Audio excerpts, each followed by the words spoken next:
ಹಾಗೆ ಪವಿತ್ರಾತ್ಮನಾಗಿರೋ ಸಹಾಯಕನಿಗೆ ನಮ್ಮ ಕೃತಜ್ಞತೆಯನ್ನು ಹೇಳಿ ನಾವು ಪಾಠವನ್ನು ಪ್ರಾರಂಭಿಸೋಣ.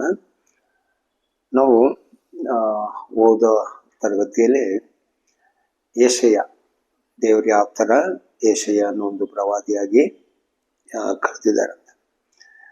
ಅದಕ್ಕೆ ಮುಂಚೆ ನಾವು ನೋಡುವಾಗ ದೇವರು ಅಬ್ರಾಮನ್ ಕರೆದು ಅಬ್ರಾಮಿಗೆ ಒಂದು ವಾಗ್ದಾನ ಮಾಡಿ ಒಡಂಬಡಿಕೆಯನ್ನು ಮಾಡಿ 430 ವರ್ಷ ನಂತರ ದೇವರು ಮೋಶೆ ಮುಖಾಂತರ ಬೇರೆ ಒಂದು ಒಡಂಬಡಿಕೆಯನ್ನು ಮಾಡಿಕೊಂಡ್ರು. ಅದು ನಾವು ಇವನ್ನು ಎಬ್ರಿಯಲ್ಲಿ ನಾವು ನೋಡ್ತೀವಿ. ಅದು 9ನೇ ಅಧ್ಯಾಯದಲ್ಲಿ ಅದು ಬಂದು ರಕ್ತದ ಒಂದು ಒಡಂಬಡಿಕೆ ಅಂತ 9, 13 ಇಲ್ಲ 18 ಇರಬೇಕು. ಇಬ್ರಿಯ 9ನೇ ಅಧ್ಯಾಯ 18 ಓದಿ ನೋಡಿ. ಹೀಗಿರಲಾಗಿ ಮೊದಲನೆಯ ಒಡಂಬಡಿಕೆಯಾದರೂ ರಕ್ತವಿಲ್ಲದೆ ಸ್ಥಾಪಿತವಾಗಲಿಲ್ಲ. ಮೋಶೆಯು ದೇವರ ವಿಧಿಗಳನ್ನೆಲ್ಲ ಧರ್ಮಶಾಸ್ತ್ರದ ಪ್ರಕಾರ ಜನರೆಲ್ಲರಿಗೆ ಹೇಳಿದ. ಇದು ಎಲ್ಲಿ ಬಂತು? ಇದು ಕರೆಕ್ಟ್ ಆಗಿ ನಾವು ವಿಮೋಚನಾ ಕಾಂಡ 19ನೇ ಅಧ್ಯಾಯದಲ್ಲಿ ಇದೆ, ಜೊತೆಯಲ್ಲಿ ಇರೋದು. ಅದನ್ನು ಸ್ವಲ್ಪ ಓದಿ ನೋಡಿ. 19 ಇದು ಸೀನಾಯಿ ಬೆಟ್ಟದಲ್ಲಿ ಅದು ಹತ್ರ ಬರುವಾಗ ದೇವ್ರು ಹೇಳ್ತಾರೋ ಮಾತಿದು.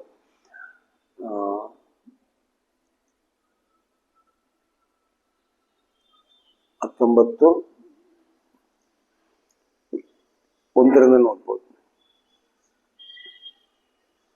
ಇಸ್ರಾಯೇಲರು ಐಗುಪ್ತ ದೇಶದಿಂದ ಹೊರಟ 3ನೆಯ ತಿಂಗಳಿನ ಅದೇ ದಿವಸದಲ್ಲಿ ಸೀನಾಯಿ ಅರಣ್ಯಕ್ಕೆ ಬಂದರು. ಸುಮಾರು ಒಂದು 50 ದಿನ ಆಗಿದೆ ಈಗ. ಅದು ಇದೊಂದು 3ನೇ ತಿಂಗಳಂದ್ರೆ ನಮ್ಗೆ ಗೊತ್ತು, ಅವರು ತಿಂಗಳ 15ಗೆ ಬಿಟ್ಟಿರೋದು. ಸೊ ಈಗ 3 ತಿಂಗಳಂದ್ರೆ ಒಂದು ತಿಂಗಳಿಗೆ 30 ಆಲ್ಮೋಸ್ಟ್ 90. ಇದು ಲೂನಾರ್ ಕ್ಯಾಲೆಂಡರ್, ಚಂದ್ರವನ್ನು ನೋಡೋದು. ಸೊ 29 ಲೆಕ್ಕದಲ್ಲಿ ಬರ್ತದೆ. ಆಮೇಲೆ ಒಂದು 15 ಬಿಟ್ಟು ಒಂದು 50 ಸ್ವಲ್ಪ ದಿವಸ ಆಗಿದೆ, ಒಂದು 60 ಒಳಗೆ. ಓಕೆ. ಅವರು ರೆಫಿದೀಮನ್ನು ಬಿಟ್ಟು ಆ ಅರಣ್ಯಕ್ಕೆ ಬಂದಾಗ ಅಲ್ಲಿ ಬೆಟ್ಟಕ್ಕೆ ಎದುರಾಗಿ ಇಳುಕೊಂಡರು. ಮೋಶೆ ಬೆಟ್ಟವನ್ನೇರಿ ದೇವರ ಸನ್ನಿಧಿಗೆ ಹೋದಾಗ ಯೆಹೋವನು ಅವನಿಗೆ ಬೆಟ್ಟದ ಮೇಲಿನಿಂದ ಕೂಗಿ, ನೀನು ಯಾಕೋಬನ ಮನೆತನದವರಾದ ಇಸ್ರಾಯೇಲರಿಗೆ ಈ ಮಾತುಗಳನ್ನು ಹೇಳಬೇಕು. ಏನೆಂದರೆ, ನಾನು ಐಗುಪ್ತರಿಗೆ ಏನು ಮಾಡಿದನೋ ಹದ್ದು ತನ್ನ ಮರಿಗಳನ್ನು ರೆಕ್ಕೆಗಳ ಮೇಲೆ ಹೊತ್ತುಕೊಳ್ಳುವಂತೆ ನಾನು ನಿಮ್ಮನ್ನು ಹೊತ್ತುಕೊಂಡು ನನ್ನ ಸ್ಥಳಕ್ಕೆ ಹೇಗೆ ಸೇರಿಸಿದೆನೋ ಇದನ್ನೆಲ್ಲ ನೀವು ನೋಡಿದ್ದೀರಷ್ಟೇ. ಹೀಗಿರಲಾಗಿ ನೀವು ನನ್ನ ಮಾತನ್ನು ಶ್ರದ್ಧೆಯಿಂದ ಕೇಳಿ ನಾನು ಮಾಡುವ ನಿಬಂಧನೆಯನ್ನು ಅನುಸರಿಸಿ ನಡೆದರೆ ನೀವು ಎಲ್ಲಾ ಜನಾಂಗಗಳಲ್ಲಿ. ಇಲ್ಲಿ ಒಡಂಬಡಿಕೆ, ಇದೊಂದು ಹೊಸ ವಾಗ್ದಾನ ದೇವರು ಮೋಶೆಗೆ ಹೇಳ್ತಾ ಇರೋದು. ಆಯ್ತಾ? ಈಗ ನೆಕ್ಸ್ಟ್ ಮೋಶೆ ಬಂದು ಜನ ಹತ್ರ ಕೇಳ್ತಾ ಇದ್ದಾರೆ. ಅದು ನೋಡಿ, ಓದಿ. ಈಗ ಇಳಿದು ಬಂದು ಕೇಳ್ತಾರೆ, ಅದ್ ಬಿಡಿ. 4ನೇ ವಾಕ್ಯ, ಜನರೆಲ್ಲರೂ ಯೆಹೋವನು ಹೇಳಿದಂತೆಯೇ ಮಾಡುವೆವು ಎಂದು ನೋಡಿದ್ರೆ ಅವರು ಮೋಶೆ ಬಂದು ಕೇಳ್ತಾ ಇದ್ದಾರೆ ಜನರ ಹತ್ರ. ಸೊ ದೇವರು ಮೋಶೆನ್ ಹೇಳಿ ಕಳ್ಸಿದ್ರು. ಮೋಶೆ ಜನರ ಹತ್ರ ಬಂದು ಕೇಳ್ತಾ ಇದ್ರೆ, ಈ ತರ ನೋಡಿ ದೇವ್ರು ನಮ್ಮ ಹತ್ರ ಕೇಳ್ತಾ ಇದ್ದಾರೆ, ದೇವ್ರ ಮಾತು ಕೇಳಿ ನಡಿತೀರಾ ಅಂತ. ಹಾಗೆ ನಡೆದ್ರೆ ದೇವ್ರೊಂದು ಹೊಸ ಆಶೀರ್ವಾದ. ಇದು ಅಬ್ರಾಮ್ಗೆ ಆಶೀರ್ವಾದ ಹೇಳಿಲ್ಲ. ಅಬ್ರಾಮ್ಗೆ ಹೇಳಿರೋದೇನು? ನೀನೊಂದು ದೊಡ್ಡ ಜನಾಂಗ ಆಗ್ಬೇಕು, ನಿನ್ನ ಮುಖಾಂತರ ನಿನ್ನ ಕುಟುಂಬಕ್ಕೆ ಒಂದು ಮತ್ತು ಇಡೀ ಲೋಕದಲ್ಲಿ ಎಲ್ಲರಿಗೂ ಆಶೀರ್ವಾದ ಅಂತ ಹೇಳಿದ್ರು. ಬಟ್ ಈಗ ಅದೇ ವಂಶದಲ್ಲಿ ಬಂದಿರುವ ಮೋಶೆ ಹತ್ರ ಕರ್ಬಿಟ್ಟು ಹೇಳ್ತಿದ್ದಾರೆ, ನೋಡು ನೀನು ಹೋಗಿ, ನಿನ್ ಗೊತ್ತು ನಾನು ಏನ್ ಮಾಡ್ಕೊಂಡು ನಿಮ್ಮನ್ನ ಕರ್ಕೊಂಡು ಬಂದಿದ್ದೀನಿ ಐಗಿಪ್ತಿಂದ. ಈಗ ನೀವೇನ್ ಮಾಡಿ, ನೀವು ಕೇಳಿ, ಈ ಜನ ಎಲ್ಲ ನಡೀತೀನಂತ ಹೇಳಿದ್ರೆ ಆ ಮಾತೆಲ್ಲ ಅಲ್ಲಿ ಸ್ಟಾರ್ಟ್ ಮಾಡ್ತಾರೆ ಹೇಳೋಕೆ. ಕೊನೆಗೆ 24 ಬರುವಾಗ ಏನ್ ಮಾಡ್ತಾರೆ, ಓದೋದು ಬೇಡ ಈಗ ನೀವು ಎಲ್ಲ.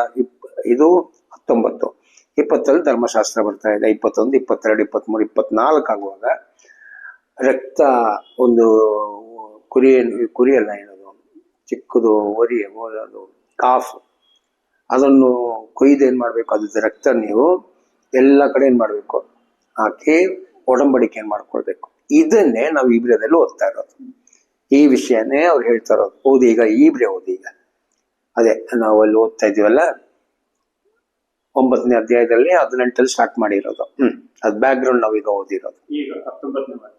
ಹ್ಮ್ ಮೋಶೆಯು ದೇವರ ವಿಧಿಗಳನ್ನೆಲ್ಲ ಧರ್ಮಶಾಸ್ತ್ರದ ಪ್ರಕಾರ ಜನರೆಲ್ಲರಿಗೆ ಹೇಳಿದ. ನೋಡಿದ್ರೆ, ಸೊ 19 ದೇವ್ರು ಕೇಳಿದ್ರು, 20ರಿಂದ ಧರ್ಮಶಾಸ್ತ್ರ ಸ್ಟಾರ್ಟ್ ಆಯ್ತು. ಒಂದೊಂದು ಧರ್ಮಶಾಸ್ತ್ರ ಹೇಳ್ತಾ ಇದ್ದಾರೆ ಅವರು. ಕೊನೆಗೆ ರಕ್ತದ ಮುಖಾಂತರ ಒಂದು ಒಡಂಬಡಿಕೆ ಮಾಡ್ಕೊಂಡ್ರು. ಈಗ ನೋಡಿ, ಅಬ್ರಾಹ್ಮನ ಕರೆಯುವಾಗ ದೇವರು ರಕ್ತ ಒಡಂಬಡಿಕೆ ಏನು ಮಾಡಿಲ್ಲ. ಅಲ್ಲಿ ರಕ್ತ ಒಡಂಬಡಿಕೆ ಮಾಡಿಲ್ಲ. ಅಲ್ಲಿ ಯಾವ ತರ ಒಡಂಬಡಿಕೆ ಮಾಡಿದ್ರು? ಅಲ್ಲಿ ಪ್ರಾಣಿಗಳನ್ನು ಕುಯ್ದು 2 ಕಡೆ ಅರ್ಧ ಅರ್ಧ ಇಟ್ಕೊಂಡು ಅದ್ರ ಮಧ್ಯದಲ್ಲಿ ಏನ್ ಮಾಡಿದ್ರು? ದೇವ್ರು ನಡ್ಕೊಂಡು ಬಂದ್ರು. ಅದೊಂಥರ ಒಡಂಬಡಿಕೆ. ಇದು ರಕ್ತ ಮುಖಾಂತರ ಬಂದಿರುವ ಒಡಂಬಡಿಕೆ. ಇದಕ್ಕೆ ಮಧ್ಯಸ್ಥ ಬಂದು ಮೋಶೆನೆ. ಬಟ್ ಮೋಶೆಗೂ ಜನರಿಗೂ ಮಧ್ಯದಲ್ಲಿ ಏನಿದೆ? ರಕ್ತ ಬಂದ್ಬಿಡುತ್ತೆ. ಒಂದು ಪ್ರಾಣ, ಇದು ಜೀವ, ಇದು ರಕ್ತ.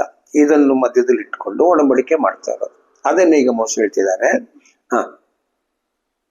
ಜನರೆಲ್ಲರಿಗೆ ಹೇಳಿದ ಮೇಲೆ ನೀರು, ಕೆಂಪು ಉಣ್ಣೆ, ಸೋಪು ಕಡ್ಡಿ ಇವುಗಳೊಂದಿಗೆ ಹೋರಿ ಕರಗಳ ಮತ್ತು ಹೋತಗಳ ರಕ್ತವನ್ನು ತೆಗೆದುಕೊಂಡು, ಇದು ದೇವರು ನಿಮಗೋಸ್ಕರ ವಿಧಿಸಿದ ಒಡಂಬಡಿಕೆಯನ್ನು ಸ್ಥಿರಪಡಿಸುವ ರಕ್ತವಾಗಿದೆ. ನೋಡಿದ್ರ, ಸೊ ರಕ್ತದ ಮುಖಾಂತರ ಪ್ರಾರಂಭ.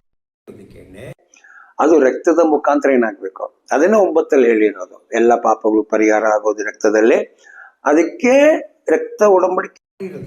ಸೊ ಅದನ್ನ ಹೆಂಗ್ ಮುಗಿಸ್ಬೇಕು ಈ ಧರ್ಮಶಾಸ್ತ್ರವನ್ನು?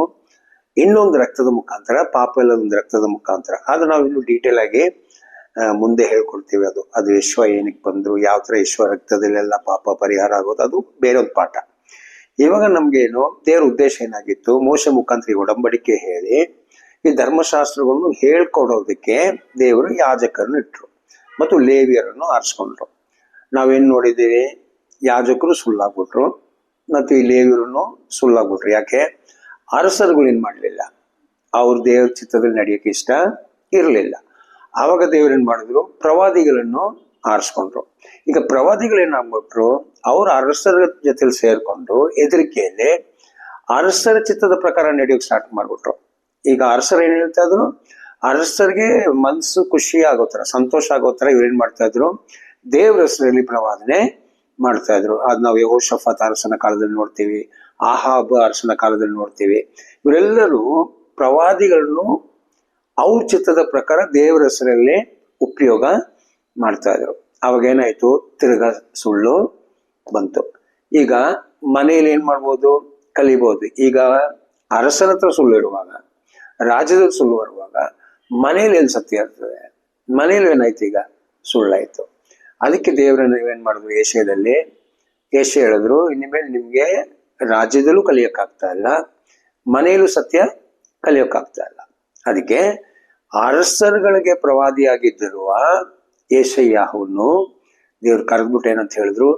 ಈಗ ಹೋಗ್ತೀಯಾ ನನ್ ಕೆಲ್ಸ ಮಾಡೋಕ್ಕೆ? ನನ್ ಸತ್ಯ ಏನ್ ಮಾಡ್ಬೇಕೀಗ? ನೀನು ಹೋಗಿ ಎಲ್ಲರಿಗೂ ಹೇಳ್ಬೇಕಂತ ಈಗ ಯೆಶಾಯನು ಕರೆದಿರೋದು.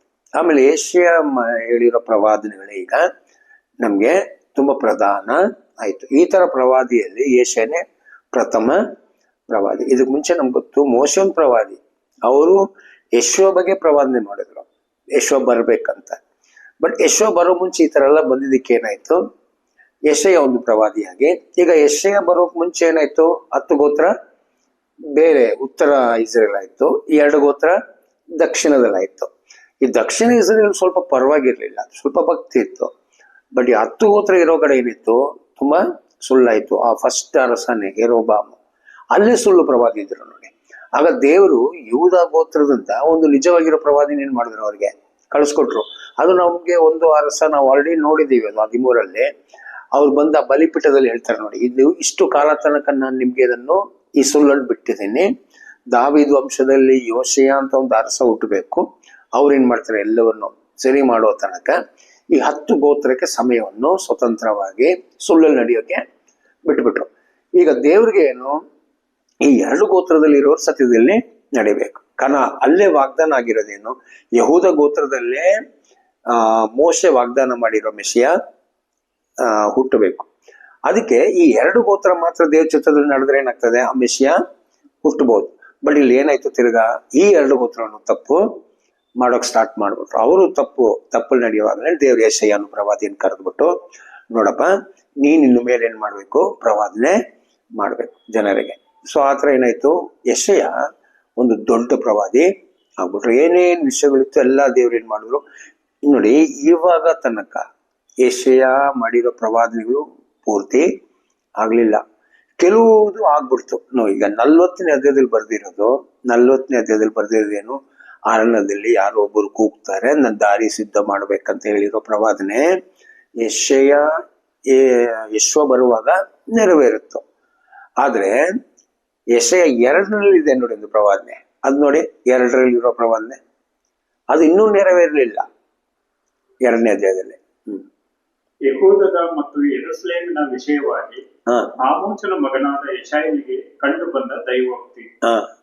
ಅಂತ್ಯಕಾಲದಲ್ಲಿ ಯೆಹೋವನ ಮಂದಿರದ ಬೆಟ್ಟವು ಗುಡ್ಡ ಬೆಟ್ಟಗಳಿಗಿಂತ ಉನ್ನತೋನ್ನತವಾಗಿ ಬೆಳೆದು ನೆಲೆಗೊಳ್ಳುವುದು. ನೋಡಿ, ಆಗ ಸಕಲ ದೇಶಗಳವರು ಅದರ ಕಡೆಗೆ ಪ್ರವಾಹಗಳಂತೆ ಬರುವರು. ನೋಡಿ, ಈ ಪ್ರವಾದನೆ ಯೆರೂಸಲೇಮು, ಎಲ್ಲಾ ದೇಶಗಳು ಯೆರೂಸಲೇಮ್ಗೆ ಬಂದು ದೇವ್ರನ್ನ ಹುಡುಕೋ ಒಂದು ಕಾಲ ಅಂತ್ಯಕಾಲದಲ್ಲಿ ಬರ್ತದಂತೆ. ಆದ್ರೆ ಇವಾಗ ತನಕ ಯೆರೂಸಲೇಮ್ ಇರೋದು ಅನ್ಯ ಜನರ ಕೈಯಲ್ಲಿ. ಅದಕ್ಕೆ ಈ ಪ್ರವಾದನೆ ನಾವು ನೋಡ್ತೀವಿ, ಯೆಶುವ ಹೇಳಿದ್ರು ಲೂಕಾದಲ್ಲಿ, ಯೆರೂಸಲೇಮು 70ರಲ್ಲಿ ನಾಶ ಆಗ್ಬಿಡ್ತದೆ, ಅನ್ಯ ಜನರ ಕಾಲ ಮುಗಿಯೋ ತನಕ ತಿರ್ಗಾ ಯೆರೂಸಲೇಮು ಇಸ್ರೇಲ್ಗೆ ಸಿಕ್ಕಲ್ಲ ಅಂತ ಲೂಕ 21ರಲ್ಲಿದೆ. ಸೊ ಇವತ್ತು ತನಕ ಯೆಶಯ ಹೇಳಿರೋ ಪ್ರವಾದನೆಗಳು ಏನಾಗ್ತಾ ಇದೆ, ನೆರವೇರ್ತಾನೆ ಇದೆ. ಇನ್ನು ಕೆಲವು ಪ್ರವಾದನೆ ಕಾಲದಲ್ಲಿ ಬಾಳ್ತಾ ಇರೋದು, ಇವಾಗ್ಲೂ ಕೆಲವು ಪ್ರವಾದನೆಗಳು ಏನಾಗ್ತಾ ಇದೆ ನಮ್ಮ ಕಾಲದಲ್ಲಿ ಇನ್ನು ನೆರವೇರ್ತಾನೆ. ಯೆಶಯ ಆಗ್ಲಿ, ಯೆರೆಮೀಯ ಆಗ್ಲಿ, ಎಜೆಕಿಯೇಲ್ ಆಗ್ಲಿ, ಇವರೆಲ್ಲ ದೊಡ್ಡ ದೊಡ್ಡ ಪ್ರವಾದಿಗಳು. ಈಗ ದೇವರು ಯೆಶಯನ ಕರೆದ್ಬಿಟ್ಟು ಪ್ರವಾದನೆ ಮಾಡಕ್ಕೆ ಹೇಳಿರೋ ಉದ್ದೇಶಗಳು ನಾವೇನ್ ಮಾಡ್ಬೇಕು, ನೀವು ಆಗ ಯೆಶಯ ಏನಂತ ಹೇಳಿದ್ರು ನೋಡಿ, ಇನ್ನು ಮುಂದೆ ಯಾರು ತಾಯಿ ಹಾಲ್ ಬಿಟ್ಟು ಒಂದು ಮಗು ತರ ಬಿಟ್ಟು ನಾವು ಸ್ವಂತವಾಗಿ ಊಟ ಮಾಡೋಕ್ ಪ್ರಯತ್ನ ಮಾಡ್ತೀವಿ ನೋಡಿ, ಆ ತರ ಈ ಸತ್ಯದಲ್ಲೇನು ಯಾರು ನಮ್ಗೆ ಹೇಳ್ಕೊಡ್ತಾ ಇಲ್ಲ. ಹಂಗಾದ್ರೆ ತಾಯಿ ಅಂದ್ರೆ ಏನು, ನಾವು ಯಾರು ನಂಬ್ಕೊಂಡು ಈ ಭೂಲೋಕದಲ್ಲಿ ಬಾಳ್ತಾ ಇರುವಾಗ ಇಸ್ರೇಲ್ ಒಳಗೆ ಇರುವ ಜನರಿಗೆ ಅವ್ರು ಒಂದೇ ಅವ್ರ ಅಪ್ಪ ಅಮ್ಮ ಹತ್ರ ಸತ್ಯ ಕಲಿತಾ ಇರ್ಬೋದು, ಇಲ್ಲ ಅವರು ದೇವಾಲಯದಲ್ಲಿ ಕೆಲವು ಅರಸರ ಹತ್ರ ಕೇಳ್ತಾ ಇರ್ಬೋದು, ಇಲ್ಲ ಕೆಲವು ಯಾಜಕರ ಹತ್ರ ಏನ್ ಮಾಡ್ತಾ ಇರ್ಬೋದು, ಸ್ವಲ್ಪ ಸ್ವಲ್ಪ ಸತ್ಯಗಳು ಹೇಳ್ಕೊಡ್ತಾ ಇರ್ತಾರೆ. ಬಟ್ ಯಾರು ಏನ್ ಮಾಡಕ್ಕಾಗಲ್ಲ, ಸಂಪೂರ್ಣವಾಗಿ ಹೇಳ್ಕೊಡಕ್ಕಾಗಲ್ಲ. ಕಾರಣ ಏನಾಯ್ತು, ಸುಳ್ಳು ಬಂದ್ಬಿಟ್ಟಿದೆ ಅದರಲ್ಲಿ. ನಮ್ಗೆ ಯೆಶುವನು ಹೇಳಿದ್ರು, ನೀವು ಸುಳ್ಳಿಂದ ಸ್ವಲ್ಪ ಎಚ್ಚರಿಕೆಯಾಗಿ ಇರಬೇಕು. ಕಾರಣ ಸ್ವಲ್ಪ ಸುಳ್ಳು ಸೇರಿಸ್ಬಿಟ್ರೆ ಇಡೀ ಇಟ್ಟು ಹುಳಿ ಆಗ್ಬಿಡ್ತದೆ. ಸೊ ಸುಳ್ಳಂತ ಹುಳಿ ಬಂದ್ರೆ ನಾವು ಬೋಧನೆ ಮಾಡೋ ಎಲ್ಲ ಸತ್ಯ ಏನಾಗ್ಬಿಡ್ತದೆ, ಸುಳ್ಳಾಗ್ಬಿಡ್ತದೆ.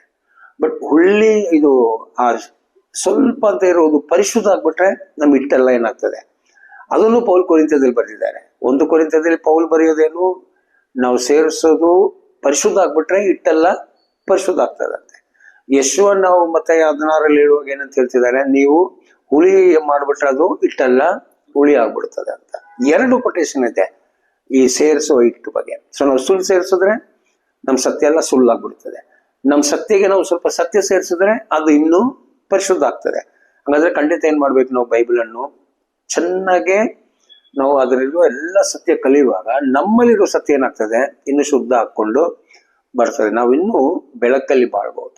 ಸೊ ಅದಕ್ಕೆ ಏನಾಯ್ತು, ಈಗ ಇಸ್ರೇಲ್ ಕಾಲದಲ್ಲಿ ಏನಾಗಿದೆ, ಯೆಶಯ ಹೇಳ್ತಾ ಇರೋದು ಏನು, 5:22 ನೋಡಿ, 5:20 ಓದ್ಬೋದು. ಯೆಶಯ ಹೇಳ್ತಾರೆ ಆ ಜನ ಹೆಂಗಿದ್ದಾರೆ ಅಂತ. ಅಲ್ಲಿ ಒಂದು ಸಾಮ್ಯನು ಹೇಳ್ತಿದ್ದಾರೆ, ಅದು ನಾವು ಆಮೇಲೆ ಬರ್ತೀವಿ, ಆ ಸಾಮ್ಯ ಎಲ್ಲ ಏನಕ್ಕೆ ಉಪಯೋಗ ಮಾಡಿದ್ರಂತ.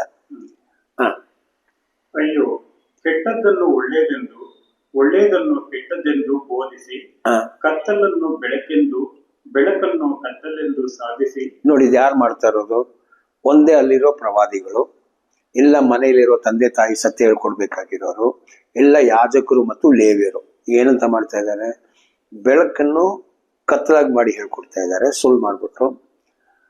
ಮತ್ತು ಒಳ್ಳೆಯದನ್ನು ಕೆಟ್ಟದು, ಕೆಟ್ಟದನ್ನು ಒಳ್ಳೆಯದು, ಕತ್ತಲನ್ನು ಬೆಳಕಂತ. ಇವ್ರಿಗೆ ನಾನು ಏನ್ ಹೇಳಲಿ. ಹಾಗಾದ್ರೆ ಇವ್ರಿಗೆ ಏನಾಗ್ತದೆ, ದೇವ್ರ ಕಡೆಯಿಂದ ಒಂದ್ ಸಮಯ ಬರುವಾಗ ದಂಡನೆ ಖಂಡಿತ ತಪ್ಪಿಸ್ಕೊಳಕ್ಕಾಗಲ್ಲ. ಇದನ್ನೇ ಯೆಶುವ ಕಾಲ ತನಕ ಏನ್ ಮಾಡ್ಬಿಟ್ರು ಇವರು, ಈ ಯೆಶಯ ಈ ಪ್ರವಾದನೆಗಳು ಮಾಡ್ಬಿಟ್ರು. ಜನ ಏನ್ ಮಾಡ್ತಾ ಇದಾರೆ, ಬರೀ ಸುಳ್ಳು ಹೇಳ್ತಾ ಇದಾರೆ ನೋಡಿ. ಇನ್ನೊಂದು ಏನ್ ಬಂತು ನೋಡಿ, ಯೆಶಾಯ 29:13 ನೋಡಿ. ಯೆಹೋವನು, ಈ ಜನರು ಮಾತಿನಿಂದ ನನ್ನನ್ನು ಸಮೀಪಿಸಿ ತುಟಿಯಿಂದ ನನ್ನನ್ನು ಸನ್ಮಾನಿಸುತ್ತಾರೆ. ನೋಡಿ, ಇದು ಯೆಹೋವ ಯಾರಿಗೆ ಹೇಳ್ಕೊಡ್ತಾ ಇರೋದು? ಯೆಶಾಯಗೆ. ಆಗ ಯೆಹೋವ ಹೇಳಿದ್ಮೇಲೆ ಯೆಶಾಯವು ಏನ್ ಮಾಡ್ತಿದ್ದಾರೆ? ಜನರ ಹತ್ರ ಹೋಗ್ಬಿಟ್ಟು, ನೋಡಿ ಯೆಹೋವ ನನ್ನ ಹತ್ರ ಹೇಳಿರೋ ಮಾತೇನು? ನೀವೆಲ್ಲರೂ ಭಕ್ತಿಯಲ್ಲಿ ನಡೀತಾ ಇದ್ದೀರಾ, ನಿಮ್ಮೆಲ್ಲರಿಗೂ ದೇವ್ರ ಭಯ ಇದೆ. ಯಾರಿಗೆ? ಇಸ್ರೇಲ್ ಜನರಿಗೆ ದೇವ್ರ ಭಯ ಇದೆ. ನೀವು ಯಾರ ಹೆಸರು ಹೇಳ್ತಾ ಇದ್ದೀರಾ? ದೇವ್ರ ಹೆಸರೇ ನಿಮ್ ಬಾಯಲ್ಲಿ ಇರೋದು. ಹಾಗಾದ್ರೆ ಏನು? ನೀವು ಧರ್ಮಶಾಸ್ತ್ರ ಓದ್ತಾ ಇದ್ದೀರಾ, ನೀವು ಧರ್ಮಶಾಸ್ತ್ರ ನಡೀತಾ ಇದ್ದೀರಾ ಅಂತ ನೀವೇ ತಿಳ್ಕೊಂಡಿದ್ದೀರಾ, ಮತ್ತು ನೀವು ಹೇಳೋದನ್ನ ಕರೆಕ್ಟೇ. ಆದ್ರೆ ಯೆಹೋವ ನನಗೆ ತಿಳಿಸಿದ್ದಾರೆ ನಿಮ್ ಬಗ್ಗೆ. ಯಾರ ಬಗ್ಗೆ? ಇಸ್ರೇಲ್ ಜನ ಬಗ್ಗೆ. ಆ ತಿಳಿಸಿರೋ ವಿಷಯವನ್ನೇ ನಮ್ಮ ಯೆಶಾಯವು ಈಗ ಬಂದು ಜನರಿಗೆ ಹೇಳ್ಕೊಡ್ತಾರೆ. ನಿಮ್ ಭಕ್ತಿ ದೇವ್ರ ಅಳತೆ ಮಾಡೋದು ಯಾವ ತರ ನೋಡಿ. ದೇವ್ರು ಯಾವ ಮೆಜರ್ಮೆಂಟ್ ಕೊಟ್ಟಿದ್ದಾರೆ ನೋಡಿ ಅವ್ರಿಗೆ. ನಿಮ್ ಭಕ್ತಿ ಯಾವ ತರ ಇದೆ? ಮನಸ್ಸನ್ನು ದೂರ ಮಾಡಿಕೊಳ್ಳ. ಹಂಗಾದ್ರೆ ಬಾಯಲ್ಲಿ ಮಾತ್ರ ಏನಿದೆ? ದೇವ್ರೇ ದೇವ್ರೇ ಅಂತ ಇದೆ, ಬಟ್ ಹೃದಯ ನಿಜವಾಗಿರೋ ದೇವ್ರ ಮೇಲೆ ಅವ್ರ ಪ್ರೀತಿ ಇಲ್ಲ. ಸೊ ಹಾಗಾದ್ರೆ ಏನು? ಬಾಯಲ್ಲಿ ಮಾತ್ರ ಯೆಹೋವ ಅಂತ ಹೇಳಿದ್ರೆ ಏನರ್ಥ ನೋಡಿ. ಕಾರಣ ನಾವೆಲ್ಲ ಯಾವ ತರ ಮನುಷ್ಯರು ಗೊತ್ತಾ? ಬೈಬಲಲ್ಲಿ ಒಂದು ವಾಕ್ಯ ಇದೆ, ಏನದು? ಇಬ್ರಿಯದಲ್ಲಿ ಬಂದಿದೆ ಅದು. ದೇವರು ಇವನ್ ಪ್ರಕಟಣೆದಲ್ಲಿದೆ. ಏನಂತ ಅದು? ದೇವರು ನಮ್ಮ ಮುಖ ನೋಡಲ್ಲ ಅಂತೆ, ದೇವ್ರು ನಮ್ಮ ಹೃದಯ ನೋಡ್ತಾರೆ. ಬಟ್ ನಾವು ಬಾಳ್ತಿರೋ ಲೋಕದಲ್ಲಿ ನಮ್ಮ ಹೃದಯ ಯಾರು ನೋಡ್ತಾ ಇಲ್ಲ. ಅವ್ರು ಬೇಕಾಗಿರೋದೇನು? ನಮ್ಮ ಮುಖ. ಹಾಗಾದ್ರೆ ನಮ್ಮ ಮುಖ ಹೆಂಗಿರ್ಬೇಕು? ಒಳ್ಳೆ ಕ್ರೀಮು, ಒಳ್ಳೆ ಮೇಕಪ್ ಎಲ್ಲ ಮಾಡಿ ಒಳ್ಳೆ ಸೌಂದರ್ಯ ಒಗೆದ್ಬಿಟ್ರೆ ನಾವೆಲ್ಲ ಒಳ್ಳೆ ಮನುಷ್ಯರು. ನಾವು ಸ್ವಲ್ಪ ಕಪ್ಪಗೆ ಇಲ್ಲ, ನಮ್ಗೆ ಸ್ವಲ್ಪ ಮುಖ ಏನ್ ಹೇಳೋದು, ಸೌಂದರ್ಯ ಇಲ್ಲ, ನಾವು ನೋಡಿದ ತಕ್ಷಣ ಹೇಳೋದೇನು? ಇವರೆಲ್ಲ ಒಳ್ಳೆಯವರೇ ಅಲ್ಲ. ಹಾಗಾದ್ರೆ ನಮ್ಗೆ ನೋಡುವಾಗ ಹೆಂಗಿರ್ಬೇಕು? ಮುಖ ಪ್ರಸನ್ನವಾಗಿರ್ಬೇಕು. ನಮ್ಗೆ ಇಷ್ಟ ಆಗೋ ರೀತಿಯಲ್ಲಿ ಮುಖ ಇದ್ರೆ ಇವರೆಲ್ಲ ನಾವು ಏನು ನೋಡಿರಲ್ಲ, ರುಚಿ ಅವ್ರು ಯಾರಂತೂ ನಮ್ಗೆ ಗೊತ್ತಿರಲ್ಲ. ಬಟ್ ನಾವು ಫಸ್ಟ್ ಅಭಿಪ್ರಾಯ ಏನು ನೋಡಿ, ಈ ಸ್ಕ್ರೀನಲ್ಲಿ ಬರ್ತಾರ ಇದು ಆಕ್ಟರ್ಸ್ಗಳೆಲ್ಲ ಮನೆಯಲ್ಲೆಲ್ಲರೂ ಫೋಟೋ ಹಾಕೊಂಡಿದ್ದಾರೆ. ಏನಕ್ಕೆ? ಸ್ವಂತ ಅಪ್ಪ ಅಮ್ಮದ ಫೋಟೋ ಹಾಕಲ್ಲ, ಬಟ್ ಮನೆ ರೂಮಲ್ಲಿ ನೋಡಿ. ಯಾಕೆ? ಒಳ್ಳೆ ಇಂಪ್ರೆಷನ್ ಇದೆ ಇವ್ರ ಬಗ್ಗೆ. ಇವರು ಮುಖಗಳು ಸೌಂದರ್ಯವಾಗಿದೆ, ಅಡ್ವರ್ಟೈಸ್ಮೆಂಟ್ ಎಲ್ಲ ನೋಡಿ ಇವ್ರನ್ನೇ ಕ್ರೀಮ್ ಹಾಕೋಕೆ ಅವ್ರನ್ನೇ ತೋರಿಸೋದು, ಬ್ಲೇಡ್ ಮಾರೋಕು ಅವ್ರನ್ನೇ ತೋರಿಸೋದು. ಸೊ ಏನ್ ನೋಡಿ, ಲೋಕ ಹೆಂಗಾಗ್ಬಿಟ್ಟಿದೆ ಅಂದ್ರೆ ಮುಖ ನೋಡೋದು. ಬಟ್ ದೇವರು ಮುಖವನ್ನು ನೋಡಲ್ಲ ಅಂತೆ, ದೇವರು ಹೃದಯ. ಹಂಗಾದ್ರೆ ಮನಸ್ಸೊಳಗೆ ಏನಿದೆ ನೋಡಿ. ಯೆಶಾಯನ ಇನ್ನೊಂದ್ ಕಡೆ, ನಾವು ಆಮೇಲೆ ಬರ್ತೀವಿ ಯೆಶಾಯಗೆ. ಫಸ್ಟ್ ಇದು ಏನ್ ಮಾಡೋಣ, ಇದು ಯೆಹೋವ ಡೈರೆಕ್ಟ್ ಆಗಿ ಯೆಶಾಯ ಮುಖಾಂತರ ಇಸ್ರೇಲ್ ಜನರ ಬಗ್ಗೆ ಕೊಡ್ತಾ ಇರೋ ಒಂದು ಅಭಿಪ್ರಾಯ. ಏನಂತ? ಬಾಯಲ್ಲಿ ಯೆಹೋವ ಯೆಹೋವ ಅಂತ ಇದೆ, ಇಲ್ಲ ಅದೋನಾಯ್ ಅಂತ ಇದೆ, ಅಶ್ಶೆಮ್ ಅಂತ ಹೇಳ್ತಾ ಇದ್ದೀರಾ, ಇಲ್ಲ ಎಲ್ ಶಡಾಯ್ ಅಂತ ಹೇಳ್ತಾ ಇದ್ದೀರಾ, ಏನೇನೋ ಹೆಸರು ಇಟ್ಕೊಂಡು ದೇವ್ರನ್ನು ಕೀರ್ತಿ ಮಾಡ್ತಾ ಇದಾರೆ ಅವರು. ಆದ್ರೆ ನಿಜವಾಗಿ ಇವರೆಲ್ಲರ ಹೃದಯಗಳು ದೇವರಲ್ಲಿ ಇಲ್ಲ. ಹಂಗಾದ್ರೆ ನಿಜವಾಗಿ ಪ್ರೀತಿ ಇಲ್ಲ, ನಿಜವಾಗಿರೋ ನಂಬಿಕೆನೂ ಇಲ್ಲ. ಇದೆಲ್ಲ ಒಂದು ಸುಳ್ಳಾಗಿ ಮುಖ ನೋಡ್ತಾ ಇರುವ ಮನುಷ್ಯರುಗಳಿಗೆ ಇಂಪ್ರೆಷನ್ ಮಾಡ್ತಾ ಇರೋದು, ಡ್ರಾಮಾ. ಇವರನ್ನೇ ನಾವು ಕರ್ತನು ಇವ್ರಿಗೆ ಹಿಪೋಕ್ರೈಟ್ಸ್, ಆಕ್ಟರ್ಗಳಂತ ಹೇಳಿರೋದು. ಸುಳ್ಳು ನಂಬಿಕೆ. ಇಲ್ಲಾಂದ್ರೆ ಆಕ್ಚುಲಿ ಹಿಪೋಕ್ರೈಟ್ ಅಂತ ಇಂಗ್ಲಿಷ್ ವರ್ಡ್, ಅದು ಗ್ರೀಕ್ ಲ್ಯಾಟಿನ್ ಅಂತ ಬಂದಿರೋದು. ಆಕ್ಟರ್ ಅಂತ, ಆಕ್ಟ್ ಮಾಡ್ತಾ ಇದ್ದೀರಾ. ಕಾರಣ ಒಂದು ಆಕ್ಟರು ಯಾರು ಸಾಯಿಲ್ಲ ಅಂದ್ರೆ ತುಂಬಾ ದುಃಖ ತೋರಿಸ್ಬೋದು, ಏನು ಆಗಿಲ್ಲ ಅಂದ್ರೆ ತುಂಬಾ ನಗಿಬೋದು. ಅದಕ್ಕೆ ಅವ್ರ ಆಕ್ಟ್ರು. ಅವ್ರಿಗೆ ಏನ್ ಮಾಡಕ್ ಆಗ್ತದೆ?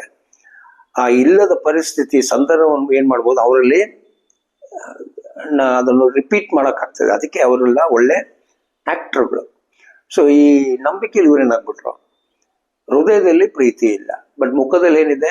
ಒಳ್ಳೆ ಪ್ರೀತಿ ಇದೆ ದೇವರ ಮೇಲೆ. ಆಗ ನೋಡೋರ್ಗೆ ಏನಾಗ್ತದೆ? ಒಳ್ಳೆ ಭಕ್ತಿ ಇರೋ ತರ ನಟ, ಆಕ್ಟಿಂಗ್ ಮಾಡುವ ಜನರಂತ ಯೆಹೋವ ದೇವರು ಯೆಶಾಯ ಮುಖಾಂತರ ತನ್ನ ಜನರಿಗೆ ತಿಳಿಸ್ಕೊಡ್ತಾ ಇದ್ದಾರೆ. ಏನ್ ಮಾಡಿ? ಈ ತರ ಮಾಡಬೇಡಿ ಅಂತ ಆಕ್ಚುಲಿ ದೇವ್ರು ಹೇಳ್ತಾ ಇರೋದು. ಇದು ಒಳ್ಳೇದಲ್ಲ ಅಂತ. ಅದು ಒಳ್ಳೇದ್ ಮಾಡಲ್ಲ ಅವ್ರಿಗೆ. ಸರಿ, ಈ ಭಕ್ತಿ ಯಾರು ಹೇಳ್ಕೊಟ್ಟಿರೋದು ನೋಡಿ, ಇನ್ನು ಓದಿ. ಬಾಯಿಪಾಠವಾಗಿ ಕಲಿತಿರುವ ಮನುಷ್ಯರ ಆಜ್ಞೆ. ನೋಡಿ, ಸಿಂಪಲ್ ಆಗಿ ಬಾಯಿಪಾಠವಾಗಿ ನೋಡಿ, ಇಂಥದ್ ಮಾಡಿ, ಇಂಥದ್ ಮಾಡಬೇಡಿ, ಹಿಂಗ್ ಮಾಡಿದ್ರೆ ಒಳ್ಳೇದು, ಹೀಗ್ ಮಾಡಿದ್ರೆ ಕೆಟ್ಟದು ಅಂತ ಹಂಗೆ ಏನ್ ಮಾಡ್ಕೊಂಡಿದ್ದಾರೆ. ಸೊ ಇಲ್ಲಿ ಏನ್ ಮಾಡ್ತಾ ಇಲ್ಲ, ಪ್ರೆಸೆನ್ಸ್ ಆಫ್ ಮೈಂಡ್ ಅಂತ ಒಂದು ಬರ್ತದೆ. ನಾನು ಅಲ್ಲಿ ಏನ್ ಮಾಡ್ಬೇಕಂತ ಇಲ್ಲ, ಅಲ್ಲಿ ಏನ್ ಮಾಡ್ಬೇಕಂತ ಯಾರೋ ಬರೆದು ಕೊಟ್ಬಿಟ್ಟಿದ್ದಾರೆ, ಈ ತರ ನೀವು ನಡಿಬೇಕಂತ. ಸೊ ಯಾರೋ ಬರೆದು ಕೊಟ್ಟಿರೋದು ನಾವು ಅದೇ ತರ ನಡಿಯುವಾಗ ಏನಾಗ್ತದೆ, ಖಂಡಿತ ನಮ್ದು ಭಕ್ತಿ ನಿಜವಾಗಿ ಬರಲ್ಲ. ಅಲ್ಲಿ ನಾವು ಆಕ್ಟ್ ಮಾಡಲೇಬೇಕು. ಕಾರಣ ನಮ್ಮ ಮನ್ಸಲ್ಲಿ ಒಂದಿರ್ತದೆ, ಯಾರೋ ಒಬ್ಬರು ನಮ್ಮ ಸನ್ನಿವೇಶ ಏನಂತ ಗೊತ್ತಿರಲ್ಲ, ಅವ್ರು ಬರ್ದಿರ್ತಾರೆ ಈ ತರ ನಡಿಬೇಕಂತ. ಸೊ ನಮ್ಮ ಮನ್ಸಲ್ಲಿ ಹೇಳ್ತದೆ ಈ ತರ ಮಾಡ್ಬೇಕಂತ. ಆಗ ನಮ್ಮ ಮನ್ಸು ಮತ್ತು ಅವ್ರು ಬರ್ದಿರೋದೇನಾಗಲ್ಲ, ಮ್ಯಾಚಿಂಗು ಆಗಲ್ಲ. ನಮ್ಮ ಮನ್ಸಿಗೂ ಒಳ್ಳೇದ್ ಕೆಟ್ಟದ್ ಗೊತ್ತಿರ್ತದೆ, ಬಟ್ ಯಾರೋ ಒಬ್ರು ಹೇಳ್ಕೊಟ್ಟಿದ್ದಕ್ಕೆ ಏನಾಗ್ತದೆ, ಭಯ ಬಂದ್ಬಿಡ್ತದೆ. ಮಾಡೋಕ್ ಮನ್ಸಿದ್ರು ನಾವು ಮಾಡಲ್ಲ, ಭಯ, ಅದ್ ಮಾಡಿದ್ರೆ ತಪ್ಪಾಗ್ಬಿಡ್ತದೆ ಅಂತ ನಮ್ಮ ಮನ್ಸು ಪ್ರಕಾರ ಮಾಡಿದ್ರೆ. ಅದೇನಾಯ್ತು ಈಗ, ಇದು ಯಾರೋ ಬರೆದು ಕೊಟ್ಟಿರೋದಂತೆ. ಮನುಷ್ಯರ ಆಜ್ಞೆಗೆ ಸರಿಯಾದ ಭಯಭಕ್ತಿಯನ್ನು ಮಾತ್ರ ಇದು ಯಾರು ಬರೆದು ಕೊಟ್ರಂತೆ, ಈ ರೂಲ್ಸ್ ಅಲ್ಲ. ಈ ರೂಲ್ಸ್ ರೆಗ್ಯುಲೇಷನ್ ಈ ತರ ಇರ್ಬೇಕು, ಈ ತರ ಕೂತ್ಕೊಳ್ಬೇಕು, ಇಂಥ ಬಟ್ಟೆ ಆಗ್ಬೇಕು, ಆ ತರ ದೇವ್ರು ಬರ್ದಿದ್ದಾರೆ, ಅದು ಬೇರೆ. ಮೋಸೆ ಕೊಟ್ಟಿದ್ದಾರೆ, ಅದು ಬೇರೆ. ಮೋಸೆ ಬರ್ದಿರೋದ್ ಒಳಗೇನೆ ಇವ್ರೇನ್ ಮಾಡಿದ್ರು, ಅದು ನಾವು ಯಶ್ವ ಕಾಲದಲ್ಲಿ ನಾವು ಸ್ವಲ್ಪ ನೋಡೋಣ ಏನೇನ್ ಮಾಡ್ತಿದ್ದಾರೆ ಅಂತ. ಇವ್ರು ಇದೇ ಜನ ಯಾಕೆ ಏನೇನು ರೂಲ್ ರೆಗ್ಯುಲೇಷನ್ಗಳು ಮನುಷ್ಯರು ಭಕ್ತಿ ಅಂತ ಹೇಳ್ಕೊಟ್ಟಿರೋದು. ಆಯ್ತಾ, ಈಗ ಏನಂತ ಬಂತು ನೋಡಿ ಅಲ್ಲಿ, ಇವರು ಮನುಷ್ಯರ ಆಜ್ಞೆಗೆ ಸರಿಯಾದ ಭಯಭಕ್ತಿಯನ್ನು ಮಾತ್ರ ನನ್ನಲ್ಲಿಟ್ಟಿದ್ದಾರೆ. ಹೀಗಿರುವುದರಿಂದ ನಾನು ಈ ಜನರ ಮಧ್ಯದಲ್ಲಿ ಅಧಿಕಾಶ್ಚರ್ಯವೂ ಅದ್ಭುತವೂ ಆದ ಕಾರ್ಯವನ್ನು ಇನ್ನು ಮಾಡುವೆನು. ಓಕೆ, ಆಗ ಹೇಳ್ಬಿಡಿ ಅವ್ರಿಗೆ, ಇನ್ನು ಮುಂದೆ ನಾನು ಒಂದು ಕಾರ್ಯ ಮಾಡ್ತೇನೆ. ಮಾಡುವಾಗ ಏನ್ ಮಾಡಲ್ಲಂತೆ, ಯಾರು ನಂಬಲ್ಲ ಅಂತ ಫಸ್ಟೇ ದೇವ್ರು ಹೇಳ್ಬಿಟ್ರು. ಇಲ್ಲೇ ಹೇಳ್ತಿದ್ದಾರೆ ಅವರು, ಆ ಹೊಸ ಕಾರ್ಯ ನಿಮ್ಗೆ ಏನಾಗಲ್ಲ, ಅರ್ಥನೇ ಆಗಲ್ಲ. ಯಾಕೆ, ದೇವ್ರೊಂದು ಹೊಸ ಕಾರ್ಯ ಮಾಡುವಾಗ ಆ ಕಾಲದಲ್ಲಿ ಈ ನಾಟಕ ಇರೋದಕ್ಕೆ, ನಟ ಭಕ್ತಿಯಲ್ಲಿ ಇರೋದಕ್ಕೆ ಏನಾಗಲ್ಲ, ದೇವ್ರು ಮಾಡ್ತಾ ಇರೋ ಸತ್ಯ ಅರ್ಥ. ಕಾರಣ ಹೃದಯಕ್ಕೂ ಮತ್ತು ದೇವ್ರಿಗೂ ಅಂತ ಕನೆಕ್ಷನ್, ಒಂದು ಸಂಪರ್ಕ ಇಲ್ಲ. ದೇವ್ರಿಗೂ ಮತ್ತು ನಮ್ಮ ಮನಸ್ಸಿಗೂ ಒಂದು ಸಂಪರ್ಕ ಇದ್ರೆ ದೇವ್ರು ಮಾಡೋದು ಏನಾಗ್ತದೆ, ನಮ್ಮ ಮನಸ್ಸಿಗೆ ಗೊತ್ತಾಗ್ಬಿಡ್ತದೆ ಅದು ದೇವರೇ ಮಾಡ್ತಿದಾರ ಅಂತ. ಬಟ್ ಅದ್ರ ಮಧ್ಯದಲ್ಲಿ ಮನುಷ್ಯ ಬಂದು ಕೂತ್ಕೊಂಡು ನಮ್ಮ ಮನಸ್ಸಿಗೂ ದೇವ್ರಿಗೂ ಮಧ್ಯದಲ್ಲಿ ಧರ್ಮಶಾಸ್ತ್ರ ಹೆಸರಲ್ಲಿ, ಅದೇ ಒಂದು ಧರ್ಮಶಾಸ್ತ್ರ ಹೆಸರಲ್ಲಿ ಮಧ್ಯದಲ್ಲಿ ಬೇರೆ ಒಂದು ರೂಲ್ಸ್ಗಳು ರೆಗ್ಯುಲೇಷನ್ಸ್ ಆಗ್ಬಿಟ್ರೆ ಏನಾಗ್ತದೆ, ನಮ್ಗೆ ದೇವರ ಮನಸ್ಸು ಕಂಡಿಡಿಯೋಕೆ ಆಗಲ್ಲ. ದೇವರ ಕ್ರಿಯೆಗಳನ್ನು ಈ ಭೂಮಿಯಲ್ಲಿ ನಮ್ ಕಣ್ ಮುಂದೆ ಇದ್ರೂ ಏನಾಗಲ್ಲ, ಅರ್ಥ ಆಗಲ್ಲ. ನಾವು ದೃಷ್ಟಿ ಇಲ್ಲದವ್ರಾಗ್ಬಿಡ್ತೀವಿ. ಸೊ ಇದೇ ತರ ಹೇಳಿರೋ ವಿಷಯ ಏನಾಯ್ತು, ಇದು ಎಷ್ಟು ಕಾಲ ತನಕ ಅಂತ, ಎಷ್ಟು ಕಾಲ ತನಕ ಈ ಪ್ರವಾದನೆಗಳು, ಎಷ್ಟು ಹೇಳಿರೋ ಪ್ರವಾದನೆಗಳು. ನಿಜವಾಗಿ ಮೋಶ ಹೇಳಿದ್ರಲ್ಲ, ಒಂದು ನನ್ನ ಹಾಗೆ ಒಂದು ಪ್ರವಾದಿ ಬರ್ಬೇಕು. ಆ ಪ್ರವಾದಿ ಬರೋ ತನಕ ಈ ಏಷ್ಯಾದ ಪ್ರವಾದನೆ ಏನಾಗ್ಬೇಕು, ಜನರನ್ನು ಸತ್ಯದಲ್ಲಿ ನಡೆಸ್ಬೇಕು. ಸೊ ಅವರು ತಾಯಿ ಹಾಲು ಅಂತ ಹೇಳಿದ್ರಲ್ಲ, ಬಿಟ್ಟು ಬಿಟ್ಟು ಬರ್ತಾರೆ ನೋಡಿ, ಅವ್ರಿಗೆ ನಾನೇನ್ ಮಾಡ್ತೇನೆ, ಅವ್ರಿಗೆ ಪಾಠ ಮಾಡ್ಕೊಡ್ತೀನಿ. ಸೊ ದೇವ್ರು ಹೆಂಗ್ ನಮ್ಗೆ ಹೇಳ್ಕೊಡ್ತಾರಂತ, ಅದು ಹೈಯರ್ ಬೈಬಲ್ ಸ್ಟಡಿ ಅದು. ಕಾರಣ ಅದಕ್ಕೆ ಮುಂಚೆ ನಾವೇನಂತ ನೋಡ್ತೀವಿ, ಮಕ್ಕಳಿಗೆ ಕುಡಿಯೋ ಇದು ಏನು, ಮಕ್ಕಳಿಗೆ ಒಂದು ಆಲ್ರೆಡಿ ನಾವು ಒಂದು 4 ಲೆವೆಲ್ ನೋಡಿದೀವಿ. ಯೌವನಸ್ಥರು, ಆಮೇಲೆ ಅಡಲ್ಟ್ ಸ್ಟೇಜು, ತುಂಬಾ ವಯಸ್ಸಾಗಿರೋ ಸ್ಟೇಜಲ್ಲಿ ನಾವೇನ್ ಮಾಡಿವಿ, ಒಂದು 4 ಸ್ಟೇಜಲ್ಲಿ ನಾವು ಒಂಥರ ಬೈಬಲ್ ಸ್ಟಡಿ ಮಾಡಿದೀವಿ. ಅದು 4 ಲೆವೆಲ್ ಅಂತ ನೋಡಿದೀವಿ. ಇದು 5ನೇ ಲೆವೆಲ್. ಹಾಗಾದ್ರೆ ಈ 4 ಲೆವೆಲ್ ಬಿಟ್ಟು, ಹಾಗಾದ್ರೆ ಈ 4 ಲೆವೆಲ್ ಏನಾಯ್ತು, ದೇವರಿಗೆ ತಾಯಿ ಹಾಲು ಕುಡಿಯೋ ತರ. ಸೊ ಮನುಷ್ಯರಿಗೆ ಎಷ್ಟು ಒಳ್ಳೇದು ಹೇಳ್ಕೊಟ್ರು ದೇವ್ರು ಕೊಡೋದಕ್ಕೆ ಅಷ್ಟು ಏನಾಗಲ್ಲ, ಸಮ ಬರಲ್ಲ. ಆ ಜನರ ಹತ್ರ ದೇವ್ರು ಹೇಳ್ತಾರೆ, ನೀವು ಅದೆಲ್ಲ ಬಿಟ್ಟು ಬನ್ನಿ. ಹಾಗಾದ್ರೆ ಈ 4 ಮೆಥಡ್ ಏನ್ ಮಾಡ್ಬೇಕು, ನೀವು ಬಿಟ್ಟು ಬರಬೇಕು. ಮತ್ತು ಇಲ್ಲಿ ಸ್ವಲ್ಪ ಓದ್ಬೇಕು, ಅಲ್ಲಿ ಸ್ವಲ್ಪ ಓದ್ಬೇಕಂತೆಲ್ಲ ನಾವು ಓದಿದೀವಿ ನೋಡಿ, ಅದೆಲ್ಲ ಏನಾಗ್ಬೇಕು, ಅದೆಲ್ಲ ಇರ್ಲಿ. ಆದ್ರೆ ನೀವು ಯಾರ ಹತ್ರ ಕಲಿಬೇಕು, ಆ ಮೆಥಡ್ ಇಟ್ಕೊಂಡು, ಅದೇ ಮೆಥಡ್ಗಳು ಇಟ್ಕೊಂಡು ಈ ಲೆವೆಲ್, ಈ ಮೆಥಡ್ ಇದು ವಿಧಗಳು, ಅದೇ ವಿಧದಲ್ಲಿ ಈ ಲೆವೆಲ್ ಏನು, 1, 2, 3, 4 ಅಂತ ಲೆವೆಲ್ ಬಿಟ್ಟು ನಾವು 5ನೇ ಲೆವೆಲ್ ಈ ವಿಧವನ್ನು ಏನ್ ಮಾಡ್ಬೇಕು, ದೇವರ ಮುಂದೆ ಇಟ್ಕೊಂಡು ನಾವು ಕಲಿಯುವಾಗ ಇಲ್ಲಿ ಸ್ವಲ್ಪ ಅಲ್ಲಿ ಸ್ವಲ್ಪ, ಅದೇನೆ 28ರಲ್ಲಿ ಬಂತು. ಯೆಶಾಯ 28ರಲ್ಲಿ ಇಲ್ಲಿ ಸ್ವಲ್ಪ ಅಲ್ಲಿ ಸ್ವಲ್ಪ. ದೇವ್ರು ಹೇಳ್ಕೊಡೋರು ಬೀಳಲ್ಲ. ಯಾರಿಗೆ ದೇವ್ರು ಹೇಳ್ಕೊಡಲ್ಲ ಅವ್ರು ಇದನ್ನ ಓದ್ಬಿಟ್ಟು ಏನಾಗ್ತಾರೆ, ಬಿದ್ದೋಗ್ಬಿಡ್ತಾರೆ ಅಂತ ನಾವು 28ರಲ್ಲಿ ಆಲ್ರೆಡಿ ನೋಡಿದೀವಿ. ಸೊ ಇದು ಎಷ್ಟು ಕಾಲ ತನಕ ಬರಬೇಕು, ಯೆಶುವ ಬರುವ ಕಾಲ ತನಕ ಬರ್ಬೇಕು. ಈಗ ಯೆಶುವ ಬರುವಾಗ ಯೆಶುವ ಏನ್ ಹೇಳ್ತಿದ್ದಾರೆ ಅಂತ ನೋಡೋಣ. ಒಂದೇ ವಾಕ್ಯ ತುಂಬಾ ಕಡೆ ಹೇಳ್ತಿದ್ದಾರೆ, ಮಾರ್ಕಲ್ಲಿ, ಲೂಕಲ್ಲಿ, ಎಲ್ಲ ಕಡೆ ಹೇಳ್ತಿದ್ದಾರೆ ಸುವಾರ್ತೆ ಪುಸ್ತಕದಲ್ಲಿ. ಬಟ್ ನಾವು ಒಂದು ಓದೋಣ, ಏನದು ಮತ್ತಾಯ 15ರಲ್ಲಿ. ಆಗ ಯೆರೂಸಲೇಮಿನಿಂದ ಫರಿಸಾಯರು, ಶಾಸ್ತ್ರಿಗಳು ಯೇಸುವಿನ ಬಳಿಗೆ ಬಂದು, ನಿನ್ನ ಶಿಷ್ಯರು ಹಿರಿಯರಿಂದ ಬಂದ ಸಂಪ್ರದಾಯವನ್ನು ಯಾಕೆ ನೋಡಿ, ಈಗ ಯೇಸುವ ಕಾಲದಲ್ಲಿರುವ ಗುಂಪು, ಭಕ್ತಿಯಲ್ಲಿ ನಡೀತಾ ಇರುವ ಫರಿಸಾಯರ ಅರ್ಥ ಏನು? ನಾವೆಲ್ಲ ಸೆಪರೇಟ್ ಪೀಪಲ್, ಶುದ್ಧ ಆಗಿರೋರು. ಸದುಕಾಯರು ಪ್ರೀಸ್ಟ್ ಕ್ಲಾಸ್ ಪೀಪಲ್. ಇವರು ವೇದ ಪಂಡಿತರುಗಳು, ಸ್ಕ್ರೈಬ್ಗಳು, ಶಾಸ್ತ್ರಿಗಳೆಲ್ಲ ಇದ್ದಾರೆ. ಇವರೆಲ್ಲ ಬಂದು ಯೇಸು ಹತ್ರ ಕೇಳ್ತಾ ಇರೋದು, ನೀನು ಯಾಕೆ ನಮ್ಮ ಹಿರಿಯರುಗಳು ಹೇಳಿರುವ ಸಂಪ್ರದಾಯದಲ್ಲಿ ನಡೀತಾ ಇಲ್ಲ ಅಂತ. ಹಂಗಾದ್ರೆ ಈ ಸಂಪ್ರದಾಯ ಎಲ್ಲಿಂದ ಬಂದಿರಬೇಕು? ಈ ಸಂಪ್ರದಾಯ ಅದೇ ನಾವು ಏಷ್ಯಾದಲ್ಲಿ ನೋಡ್ತಾ ಇದೀವಲ್ಲ, ಸುಳ್ಳನ್ನು ನಿಜ ಅಂತ ಹೇಳೋದು, ಮತ್ತು ಒಳ್ಳೇದನ್ನು ಕೆಟ್ಟದಂತ ಹೇಳೋದು, ಕೆಟ್ಟದನ್ನು ಒಳ್ಳೇದಂತ ಹೇಳೋದು, ಅವರು ಮಾಡಿರುವ ಆ ಕಾಲದಲ್ಲಿರುವ ದೊಡ್ಡ ವ್ಯಕ್ತಿಗಳು.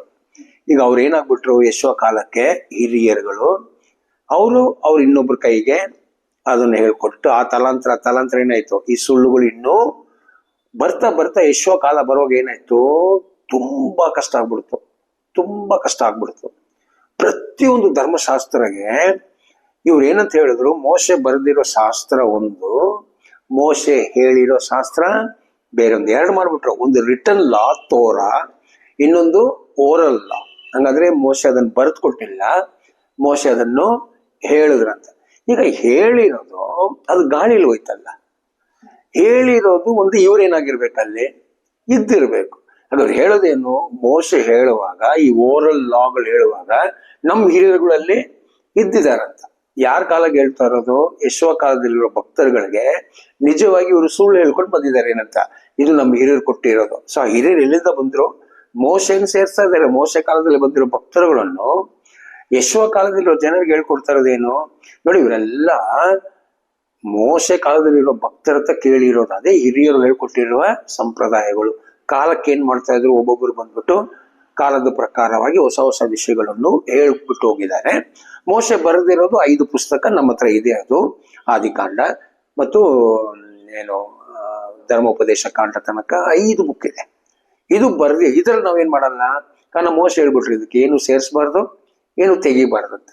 ಈಗ ಸೇರಿಸ್ಬೇಕು, ತೆಗಿಬೇಕು. ಬುದ್ಧಿವಂತರಾಗಿ ಏನ್ ಮಾಡ್ಬಿಟ್ರು, ಬೇರೆ ಬುಕ್ಗಳು ಬರ್ಬಿಟ್ರು. ಇವಾಗ್ಲೂ ಇಸ್ರೇಲ್ ಜನ ಹತ್ರ ಇದೆ, ಮಿಷ್ನಾ ಅಂತ ಇದೆ, ತರ್ಗೂಮ್ ಅಂತ ಇದೆ, ಈ ತರ ಡಿಫ್ರೆಂಟ್ ಅವ್ರು ಏನ್ ಮಾಡ್ಕೊಂಡಿದ್ದಾರೆ. ತಾಲ್ಮುದ್ ಅಂತ ಇದೆ, ತರ್ಗೂಮ್, ತಾಲ್ಮುದ್, ಮಿಷ್ನಾ ಎಲ್ಲ ಅಡಿಷನಲ್ ವಿಷಯಗಳು ಏನ್ ಮಾಡ್ಕೊಂಡಿದ್ದಾರೆ ಕಾಲದಲ್ಲಿ ನಡೆದಿರೋ. ಇದರಲ್ಲಿ ಆ ಕಾಲದಲ್ಲಿ ಏನಾಯ್ತಿರೋ ವಿಷಯಗಳು ನಾವು ಕಲಿಬಹುದು. ಹಿಸ್ಟ್ರಿಯಲ್ಲಿ ಏನಾಯ್ತು ಅಂತ ಅಲ್ಲಿ ಬರ್ದಿದ್ದಾರೆ. ಮತ್ತು ಕೆಲವು ಹಿರಿಯರುಗಳು ಏನ್ ಮಾಡೋದು, ಅದಕ್ಕೆ ನಾವು ಈ ಹೊಸ ವಿಷಯ ಮಾಡ್ಬೇಕಂತನೂ ಬರ್ದಿರ್ತಾರೆ. ಸೊ ನಾವು ಈ ಬುಕ್ಗಳು ಬರೆಯುವಾಗ ಏನಾಗ್ತದೆ, ನಮ್ಗೆ ಏನಾಯ್ತಂತ ನಾವು ಕಂಡುಹಿಡಿಯೋಕೆ ಆಗುತ್ತೆ. ಈ ತಾಲ್ಮುದು, ತರ್ಗುಮ್ ಅಂತ ಹೇಳೋ ಬುಕ್ಕು ಮತ್ತು ಮಿಷ್ನಾ ಬುಕ್ಗಳು ಓದಿದ್ರೆ ಗೊತ್ತಾಗ್ತದೆ ಕಾಲದಲ್ಲಿ ಏನ್ ಪರಿವರ್ತನೆಗಳು ಇವರು ಮಾಡಿದಾರಂತ. ಈಗ ಏನಾಯ್ತು, ಇಲ್ಲಿ ಯೇಸುವ ಹತ್ರ ಬಂದು ಕೇಳಿದ್ರು, ನೋಡಿ ನೀವ್ ಯಾಕೆ ನಮ್ ಹಿರಿಯರು ಹೇಳ್ಕೊಟ್ಟಿರೋ ಸಂಪ್ರದಾಯದಲ್ಲಿ ನಡೀತಾ ಇಲ್ಲ ಅಂತ. ಓಕೆ, ಸೊ ಏನೇನ್ ಸಂಪ್ರದಾಯ ಇರ್ಬೋದು? ನಾವು ಮತ್ತೆ 23 ಓದುವಾಗ ಬರೀ ಇವ್ರ ಬಗ್ಗೆನೇ ಕರ್ತನು ಬರ್ದಿದ್ದಾರೆ. ಯಾರ ಬಗ್ಗೆ? ಈ ಫರಿಸಾಯರ ಬಗ್ಗೆ ಅಲ್ಲ. ಅಲ್ಲೊಂದು ವಿಷಯ ಇದೆ, ಗೊತ್ತಿದೆ ಏನಂತ ನೋಡಿ. ನೀವು ಯಾರು ಈ ಹಿರಿಯರಾಗಿ ನೀವು ಒಂಟೆಯನ್ನು ನುಂಗ್ತಾ ಇದ್ದೀರಾ, ಮತ್ತು ನೀವ್ ಯಾರಿಗೆ ಸತ್ಯ ಹೇಳ್ಕೊಡ್ತಾ ಇದ್ದೀರಲ್ಲ, ಅವ್ರು ಒಂದು ಸೊಳ್ಳೆ ಏನಾದ್ರು ಅವ್ರ ಪಾತ್ರದಲ್ಲಿ ಬಂದ್ರೆ ನೀವು ಒಂಟೆ ನುಂಗ್ಕೊಂಡು ನೀವು ಅವ್ರ ಸೊಳ್ಳೆನ ಹಿಡಿದು, ನೋಡಿ ನೀವು ಸೊಳ್ಳೆ ತಿಂತಾ ಇದ್ದೀರಾ, ನಿಮ್ ಪಾತ್ರದಲ್ಲಿ ಸೊಳ್ಳೆ ಬಿದ್ದಿದೆ ಅಂತ ಹೇಳ್ತಾ ಇದ್ದಾನೆ. ಬಟ್ ಇವ್ರೇನ್ ಮಾಡಿದಾರೆ ಅದಕ್ಕಿಂತ ದೊಡ್ಡದು ಒಂಟೆನೆ. ಹಾಗಾದ್ರೆ ಏನು, ಇವ್ರು ಮಾಡೋ ದೊಡ್ಡದು ತಪ್ಪುಗಳಿಗೆ ಅದಕ್ಕೊಂದು ನ್ಯಾಯ ಇದೆ. ಯಾಕಂದ್ರೆ ನಾವಂತವ್ರು, ನಾವಿಂತವ್ರು, ನಾವು ಅವರು ಇವ್ರು ಅಂತ ಹೇಳ್ಬಿಟ್ಟು ನಾವು ಮಾಡ್ಬೋದು. ಬಟ್ ನೀವೆಲ್ಲ ಯಾರು? ನೀವೆಲ್ಲ ನಿಮ್ಗೆ ಅಭಿಷೇಕನೂ ಇಲ್ಲ, ನಿಮ್ಗೂ ದೇವ್ರಿಗೂ ಯಾವ ಸಂಬಂಧನೂ ಇಲ್ಲ. ನೀವೆಲ್ಲ ಒಂದು ಏನ್ ಹೇಳೋದು, ನಮ್ ಲೋಕದಲ್ಲಿ ಈಗ ಉನ್ನತ ಜಾತಿ, ಕೀಳ್ ಜಾತಿ ಅಂತ ಹೇಳೋ ತರ ನಮ್ ಇಸ್ರೇಲ್ ಜನ ಏನ್ ಮಾಡ್ಬಿಟ್ರು, ಯಾಜಕರೆಲ್ಲ ಉನ್ನತ ಜಾತಿಗಳು, ಸದುಕಾಯರೆಲ್ಲ ಉನ್ನತಿ ಜಾತಿಗಳು, ಫರಿಸಾಯರೆಲ್ಲ ಉನ್ನತಿ ಜಾತಿ. ಅವ್ರ ಹತ್ರ ಸತ್ಯ ಕೇಳಕ್ ಹೋಗ್ತಾರೆ ನೋಡಿ, ಅವರೆಲ್ಲ ಕೀಳ್ ಜಾತಿಗಳು. ಆಗ ಅವ್ರು ಸೊಳ್ಳೆ ಏನಾದ್ರು ಬಿತ್ತು ಅವ್ರು ಪಾಪ ಮಾಡ್ಬಿಟ್ರು. ಇವ್ರು ಒಂಟೆ ನುಗ್ಗಿದ್ರು ನ್ಯಾಯ ಇದೆ. ಆಮೇಲೆ ಇವ್ರು ಹೆಂಗಿದ್ರು ಇನ್ನೊಂದ್ ಕಡೆ ಬರೆಯುವಾಗ, ಇವ್ರ ಕಣ್ಣಲ್ಲಿ ಫುಲ್ ಮರ ಇದೆ, ಬಟ್ ಬೇರೆಯವ್ರ ಕಣ್ಣಲ್ಲಿ ಏನಾದ್ರು ತಪ್ಪಿದೆ ಅದನ್ನ ಏನ್ ಮಾಡೋದು, ನೋಡಿ ನಿಮ್ ಕಣ್ಣು ಸರಿ ಕಾಣಿಸ್ತಾ ಇಲ್ಲ, ಹಾಗಾದ್ರೆ ನಿಮ್ ಸತ್ಯದಲ್ಲಿ ಸುಳ್ಳು ಕಂಡು ಹಿಡಿಯೋದು. ಇವ್ರ ಸುಳ್ಳಲ್ಲಿ ಅದು ಎಷ್ಟು ಸತ್ಯ ಇದೆ ಏನು ಇಲ್ಲ. ಅವ್ರ ಸುಳ್ಳುನು ಸತ್ಯ, ಅವ್ರ ಸತ್ಯ ಸುಳ್ಳು ಆದ್ರೂ ಪರವಾಗಿಲ್ಲ, ಅದಕ್ಕೆ ಒಂಟೆಲ್ಲ ನುಂಗ್ಬಿಡ್ತಾರೆ. ಇನ್ನೊಂದ್ ಕಡೆ ಏನಂತ ಹೇಳಿದ್ರು ಕರ್ತನ ಅವರಿಗೆ, ಇದೇ ಮತ್ತೆ 23 ಓದ್ ನೋಡಿ ಚೆನ್ನಾಗಿ ನೀವು. ಏನು, ನೀವು ಈ ಧರ್ಮಶಾಸ್ತ್ರವು ಜನರಿಗೆ ಎಷ್ಟು ಭಾರ ಮಾಡ್ಬಿಟ್ಟಿದ್ದೀರಾ, ಆದ್ರೆ ನೀವಷ್ಟು ಏನ್ ಮಾಡ್ತೀರಾ, ಅದ್ರಲ್ಲಿ ಒಂದು ಸಣ್ಣದನ್ನ ಏನ್ ಮಾಡಲ್ಲ, ಸಣ್ಣದನ್ನು ನೀವು ಕೈಕೊಂಡು ನಡೀತಾ ಇಲ್ಲ. ಹಾಗಾದ್ರೆ ನೋಡಿ ಎಷ್ಟು ಕ್ಲೀನ್ ಆಗಿ ಹಿರಿಯರು ಮಾಡಿರೋ ಸಂಪ್ರದಾಯಗಳು, ಯಾರ ಹೆಸರಲ್ಲಿ, ದೇವರ ಹೆಸರಲ್ಲಿ. ಮತ್ತೆ ಯಾವ ಪುಸ್ತಕ ಇಟ್ಕೊಂಡು, ದೇವ್ರು ಕೊಟ್ಟಿರೋ ಪುಸ್ತಕ ಇಟ್ಕೊಂಡು ಏನ್ ಮಾಡಿದ್ದಾರೆ, ಒಂದು ಹೊಸ ಸಂಪ್ರದಾಯ ಮಾಡಿದ್ದಾರೆ. ದುಃಖ ಏನ್ ಗೊತ್ತಾ, ಇವಾಗ ಕ್ರಿಶ್ಚಿಯನ್ಸ್ ಇದೇ ತರ ಮಾಡಿದ್ದಕ್ಕೇನೆ ಒಂದೇ ಸತ್ಯದಲ್ಲಿ ಇದ್ಬೇಕಾಗಿರೋ ನಾವೆಲ್ಲರೂ ಈಗ ಲೋಕದಲ್ಲಿ ಸುಮಾರು 44,000 ಪಂಗಡಗಳು, 44,000 ಪಂಗಡಗಳು. ಒಂದು ಕ್ರೈಸ್ತರು ಇನ್ನೊಂದು ಕ್ರೈಸ್ತರ ಹತ್ರ ಪ್ರೀತಿಯಲ್ಲಿ ನಡೆಯಲ್ಲ. ಇವ್ರಿಗೆ ಹೊಟ್ಟೆ ಕಿಚ್ಚು, ಅವ್ರೇನಾದ್ರು ಮಾಡಿ ಇವ್ರಿಗೆ ಹೊಟ್ಟೆ ಕಿಚ್ಚು, ಇವ್ರಿಗೆ ಕೋಪ, ಇವ್ರು ತಪ್ಪು ಮಾಡ್ತಾರೆ ಪರವಾಗಿಲ್ಲ, ಅವ್ರು ಮಾಡೋ ತಪ್ಪನ್ನು ಹೇಳ್ಬಿಡೋದು. ಈ ತರ ಎಲ್ಲ ಇಲ್ಲೂ ಏನಾಗ್ಬಿಟ್ಟಿದೆ. ಇದೆಲ್ಲ ಯಾರು ಮಾಡ್ತಾರೋ ಗೆಲಿಬಿಲಿ ಅಂತ ಸತ್ಯದಲ್ಲಿರೋರಿಗೆ ಅರ್ಥ ಆಗ್ಬಿಡ್ತದೆ ಇದು ಉದ್ದೇಶ ಯಾರ್ದಂತ. ಜನ ಸತ್ಯದಲ್ಲಿ ನಡಿಬಾರದು, ಜನ ಒಗ್ಗಟ್ಟಾಗಿರಬಾರ್ದು, ಪ್ರೀತಿಯಲ್ಲಿ ಇರಬಾರ್ದು. ಇವ್ರನ್ನ ಹೆಂಗಾದ್ರೂ ಗೆಲಿಬಿಲಿ ಮಾಡಿ ಏನೇನೋ ನಾವೇ ಅಂತ ಹೇಳ್ಬಿಟ್ಟು ಮಾಡ್ಬಿಡೋದು, ಇದು ದೇವ್ರ ಚಿತ್ತ ಅಲ್ಲ. ಸೊ ಈ ಚಿತ್ತ, ದೇವ್ರ ಚಿತ್ತಕ್ಕೆ ವಿರುದ್ಧವಾಗಿ ಒಂದು ಚಿತ್ತ ಎಲ್ಲಿ ಪ್ರಾರಂಭ ಆಗಿದೆ, ಆಲ್ರೆಡಿ ಇಸ್ರೇಲ್ ಅಲ್ಲಿ ಯೆಶಯ ಕಾಲದಲ್ಲಿ ಪ್ರಾರಂಭ ಆಗಿರೋದು. ಯೆಶುವ ಕಾಲ ತನಕ ಏನಾಯ್ತು. ಸೊ ಇದರಲ್ಲಿ ಕೆಲವ್ರು ಬಂದು ಯೆಶುವ ಹತ್ರ ಕೇಳ್ತಾ ಇರೋದು ಏನು, ನೋಡಿ ನೀವ್ ಯಾಕೆ ನಮ್ಮ ಹಿರಿಯರುಗಳನ್ನು ಹಿಂಬಾಲಿಸ್ತಾ ಇಲ್ಲ, ಆಯ್ತಾ, ಏನ್ ದೊಡ್ಡ ತಪ್ಪು ಮಾಡ್ಬಿಟ್ರು ಕರ್ತನ ಶಿಷ್ಯರುಗಳಲ್ಲಿ, ಅಲ್ಲಿ ಏನ್ ತಪ್ಪು ಮಾಡ್ಬಿಟ್ರಂತೆ ನೋಡಿ, ಕೈ ತೊಳೆಯದೆ ತಿಂದುಬಿಟ್ರು ಅಷ್ಟೇ. ಓದಿ, ಅವರು ಕೈ ತೊಳೆಕೊಳ್ಳದೆ ಆಹಾರ ತೆಗೆದುಕೊಳ್ಳುತ್ತಾರಲ್ಲ. ಇದೇನು ಕೈ ತೊಳೆಯದೆ ತಿಂದಿರೋದು, ನೋಡಿ ಯಾರು ಇರ್ಲಿ ಕೈ ತೊಳೆಯದೆ ತಿನ್ನಲ್ಲ. ಸರಿ, ಕೈ ತೊಳೆಯೋದು ಯಾವ್ದನ್ನು ತಿಂತೇವಿ, ಬಾಳೆಹಣ್ಣು ತಿನ್ಬೇಕು. ಕೈ ತೊಳೆದುಕೊಂಡೇ ಬಾಳೆಹಣ್ಣು ತಿನ್ಬೇಕಾ, ಬೇಡ. ನಮ್ ಕೈ ಏನಿದ್ರು ನಮ್ಗೆ ಗೊತ್ತು. ಬಾಳೆಹಣ್ಣು ತಿನ್ನುವಾಗ ನಾವು ಕೈ ತೊಳೆದುಕೊಂಡೆ, ನಾವು ಬೇಕಾದ್ರೆ ಬಾಳೆಹಣ್ಣು ತೊಳಿಬಹುದು. ಆಮೇಲೆ ಅದು ಚೀಪೆ ತೆಗೆದ್ಬಿಟ್ಟು ಏನ್ ಮಾಡ್ಬೋದು, ನಾವು ಬಾಳೆಹಣ್ಣು ತಿನ್ಬೋದು. ಅದಕ್ಕೆ ಕೈ ತೊಳಿಬೇಕಂತ ಏನಿಲ್ಲ, ಬಾಳೆಹಣ್ಣು ಈ ತರ ಕೆಲವು ವಿಷಯಗಳು.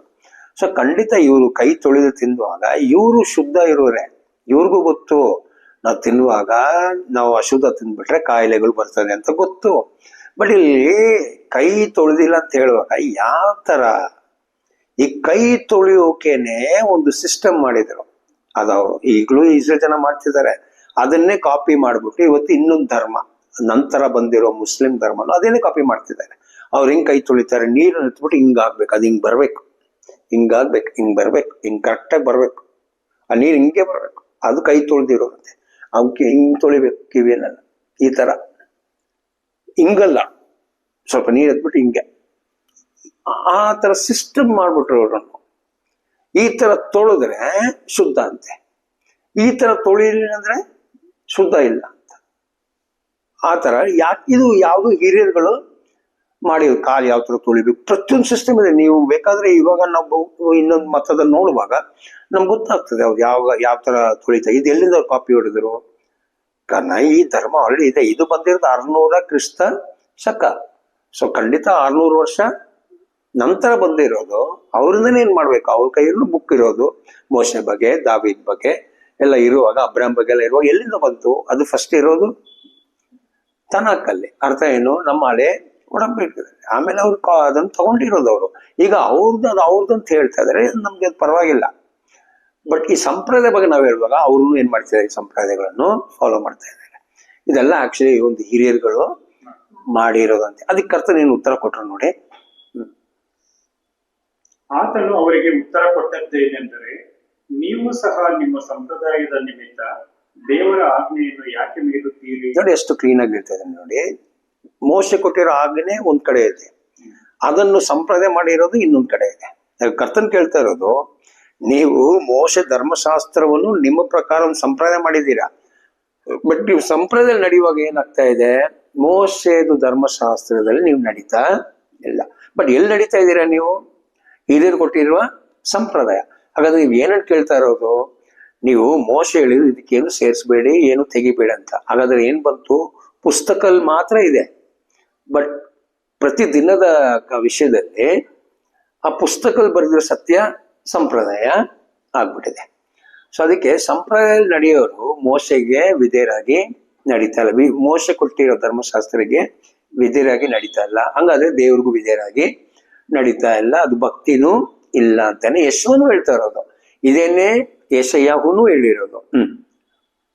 ಹೇಗೆಂದರೆ ತಂದೆ ತಾಯಿಗಳನ್ನು ಸನ್ಮಾನಿಸಬೇಕೆಂತಲೂ ತಂದೆಯನ್ನಾಗಲಿ ತಾಯಿಯನ್ನಾಗಲಿ ದೂಷಿಸುವವನಿಗೆ ಮರಣದಂಡನೆ ಆಗಬೇಕೆಂತಲೂ ದೇವರು ಹೇಳಿದ್ದಾನೆ.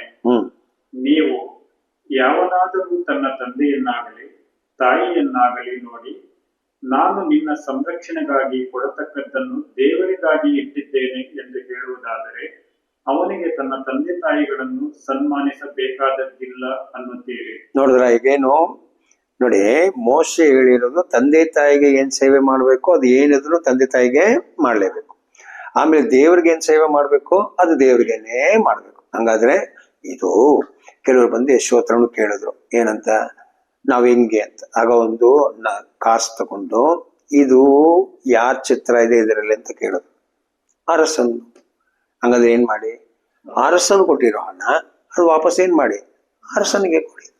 ದೇವ್ರು ನಿಮ್ಮ ಹತ್ರ ಏನ್ ಕೊಟ್ರು ಅದು ದೇವ್ರು ಕೇಳ್ತಾರೆ, ಅದು ದೇವ್ರಿಗೆ ಕೊಡಿ. ಹಾಗಾದ್ರೆ ಸಿಂಪಲ್. ದೇವ್ರು ನಿಮ್ಮ ಹತ್ರ ಏನ್ ಇಷ್ಟಪಡ್ತಾರೋ ಅದು ದೇವ್ರಿಗೆ ನಡಿ. ಅರಸ ನಿಮ್ಮ ಹತ್ರ ಏನ್ ಕೇಳ್ತಾರೋ ಅದು ಅರಸನಿಗೆ ಮಾಡಿ. ಹಾಗಾದ್ರೆ ದೇವ್ರು ನೀನ್ ಯಾಕೆ ಅರಸನ್ ಕೊಟ್ಟೆ ಅಂತ ದೇವ್ರ ಏನ್ ಮಾಡಲ್ಲ. ಕಾರಣ ದೇವ್ರು ಹೇಳ್ತಾರೆ ಅರಸನ್ಗೆ ಕೊಡು ಅಂತ. ಬಟ್ ಅರಸ ಏನ್ ಮಾಡ್ತಾನೆ, ನೀನ್ ಯಾಕೆ ನನ್ ಕೊಟ್ಟಿಲ್ಲ, ಯಾಕೆ ದೇವ್ರು ಕೊಟ್ಟೆ ಅಂತ ಕೇಳ್ತಾರೆ. ಅರಸನ್ಗೆ ಏನು, ದೇವ್ರಿಗೆ ಕೊಡ್ಲೇಬಾರ್ದು, ಎಲ್ಲ ನನಗೆ ಕೊಡ್ಬೇಕಂತ. ದೇವ್ರಿಗೆ ಏನು, ನನಗ್ ಕೊಡೋದು ನನಗ್ ಕೊಡಿ, ಅರಸನ್ ಕೊಡೋದು ಅರಸನ್ ಕೊಡಿ, ಅಷ್ಟೇ ದೇವ್ರು ಹೇಳೋದು. ಸೊ ಸಂಪ್ರದಾಯ ಏನಾಗುತ್ತೆ, ಈಗ ಎಲ್ಲ ನನಗೆ ಬೇಕು. ಯಾರ ಹೆಸರಲ್ಲಿ, ದೇವ್ರ ಹೆಸರಲ್ಲಿ. ನಾವೆಲ್ಲ ಅರಸರುಗಳು, ನಾವೆಲ್ಲ ದೇವ್ರ ತರ ಕೂತಿದ್ದೀವಿ. ದೇವ್ರು ಏನ್ ಮಾಡ್ತಾ ಇದಾರೆ ನಿಮ್ಗೆ, ನಾವೆಲ್ಲ ನಿಮ್ಗೆಲ್ಲ ಮಾಡೋದು.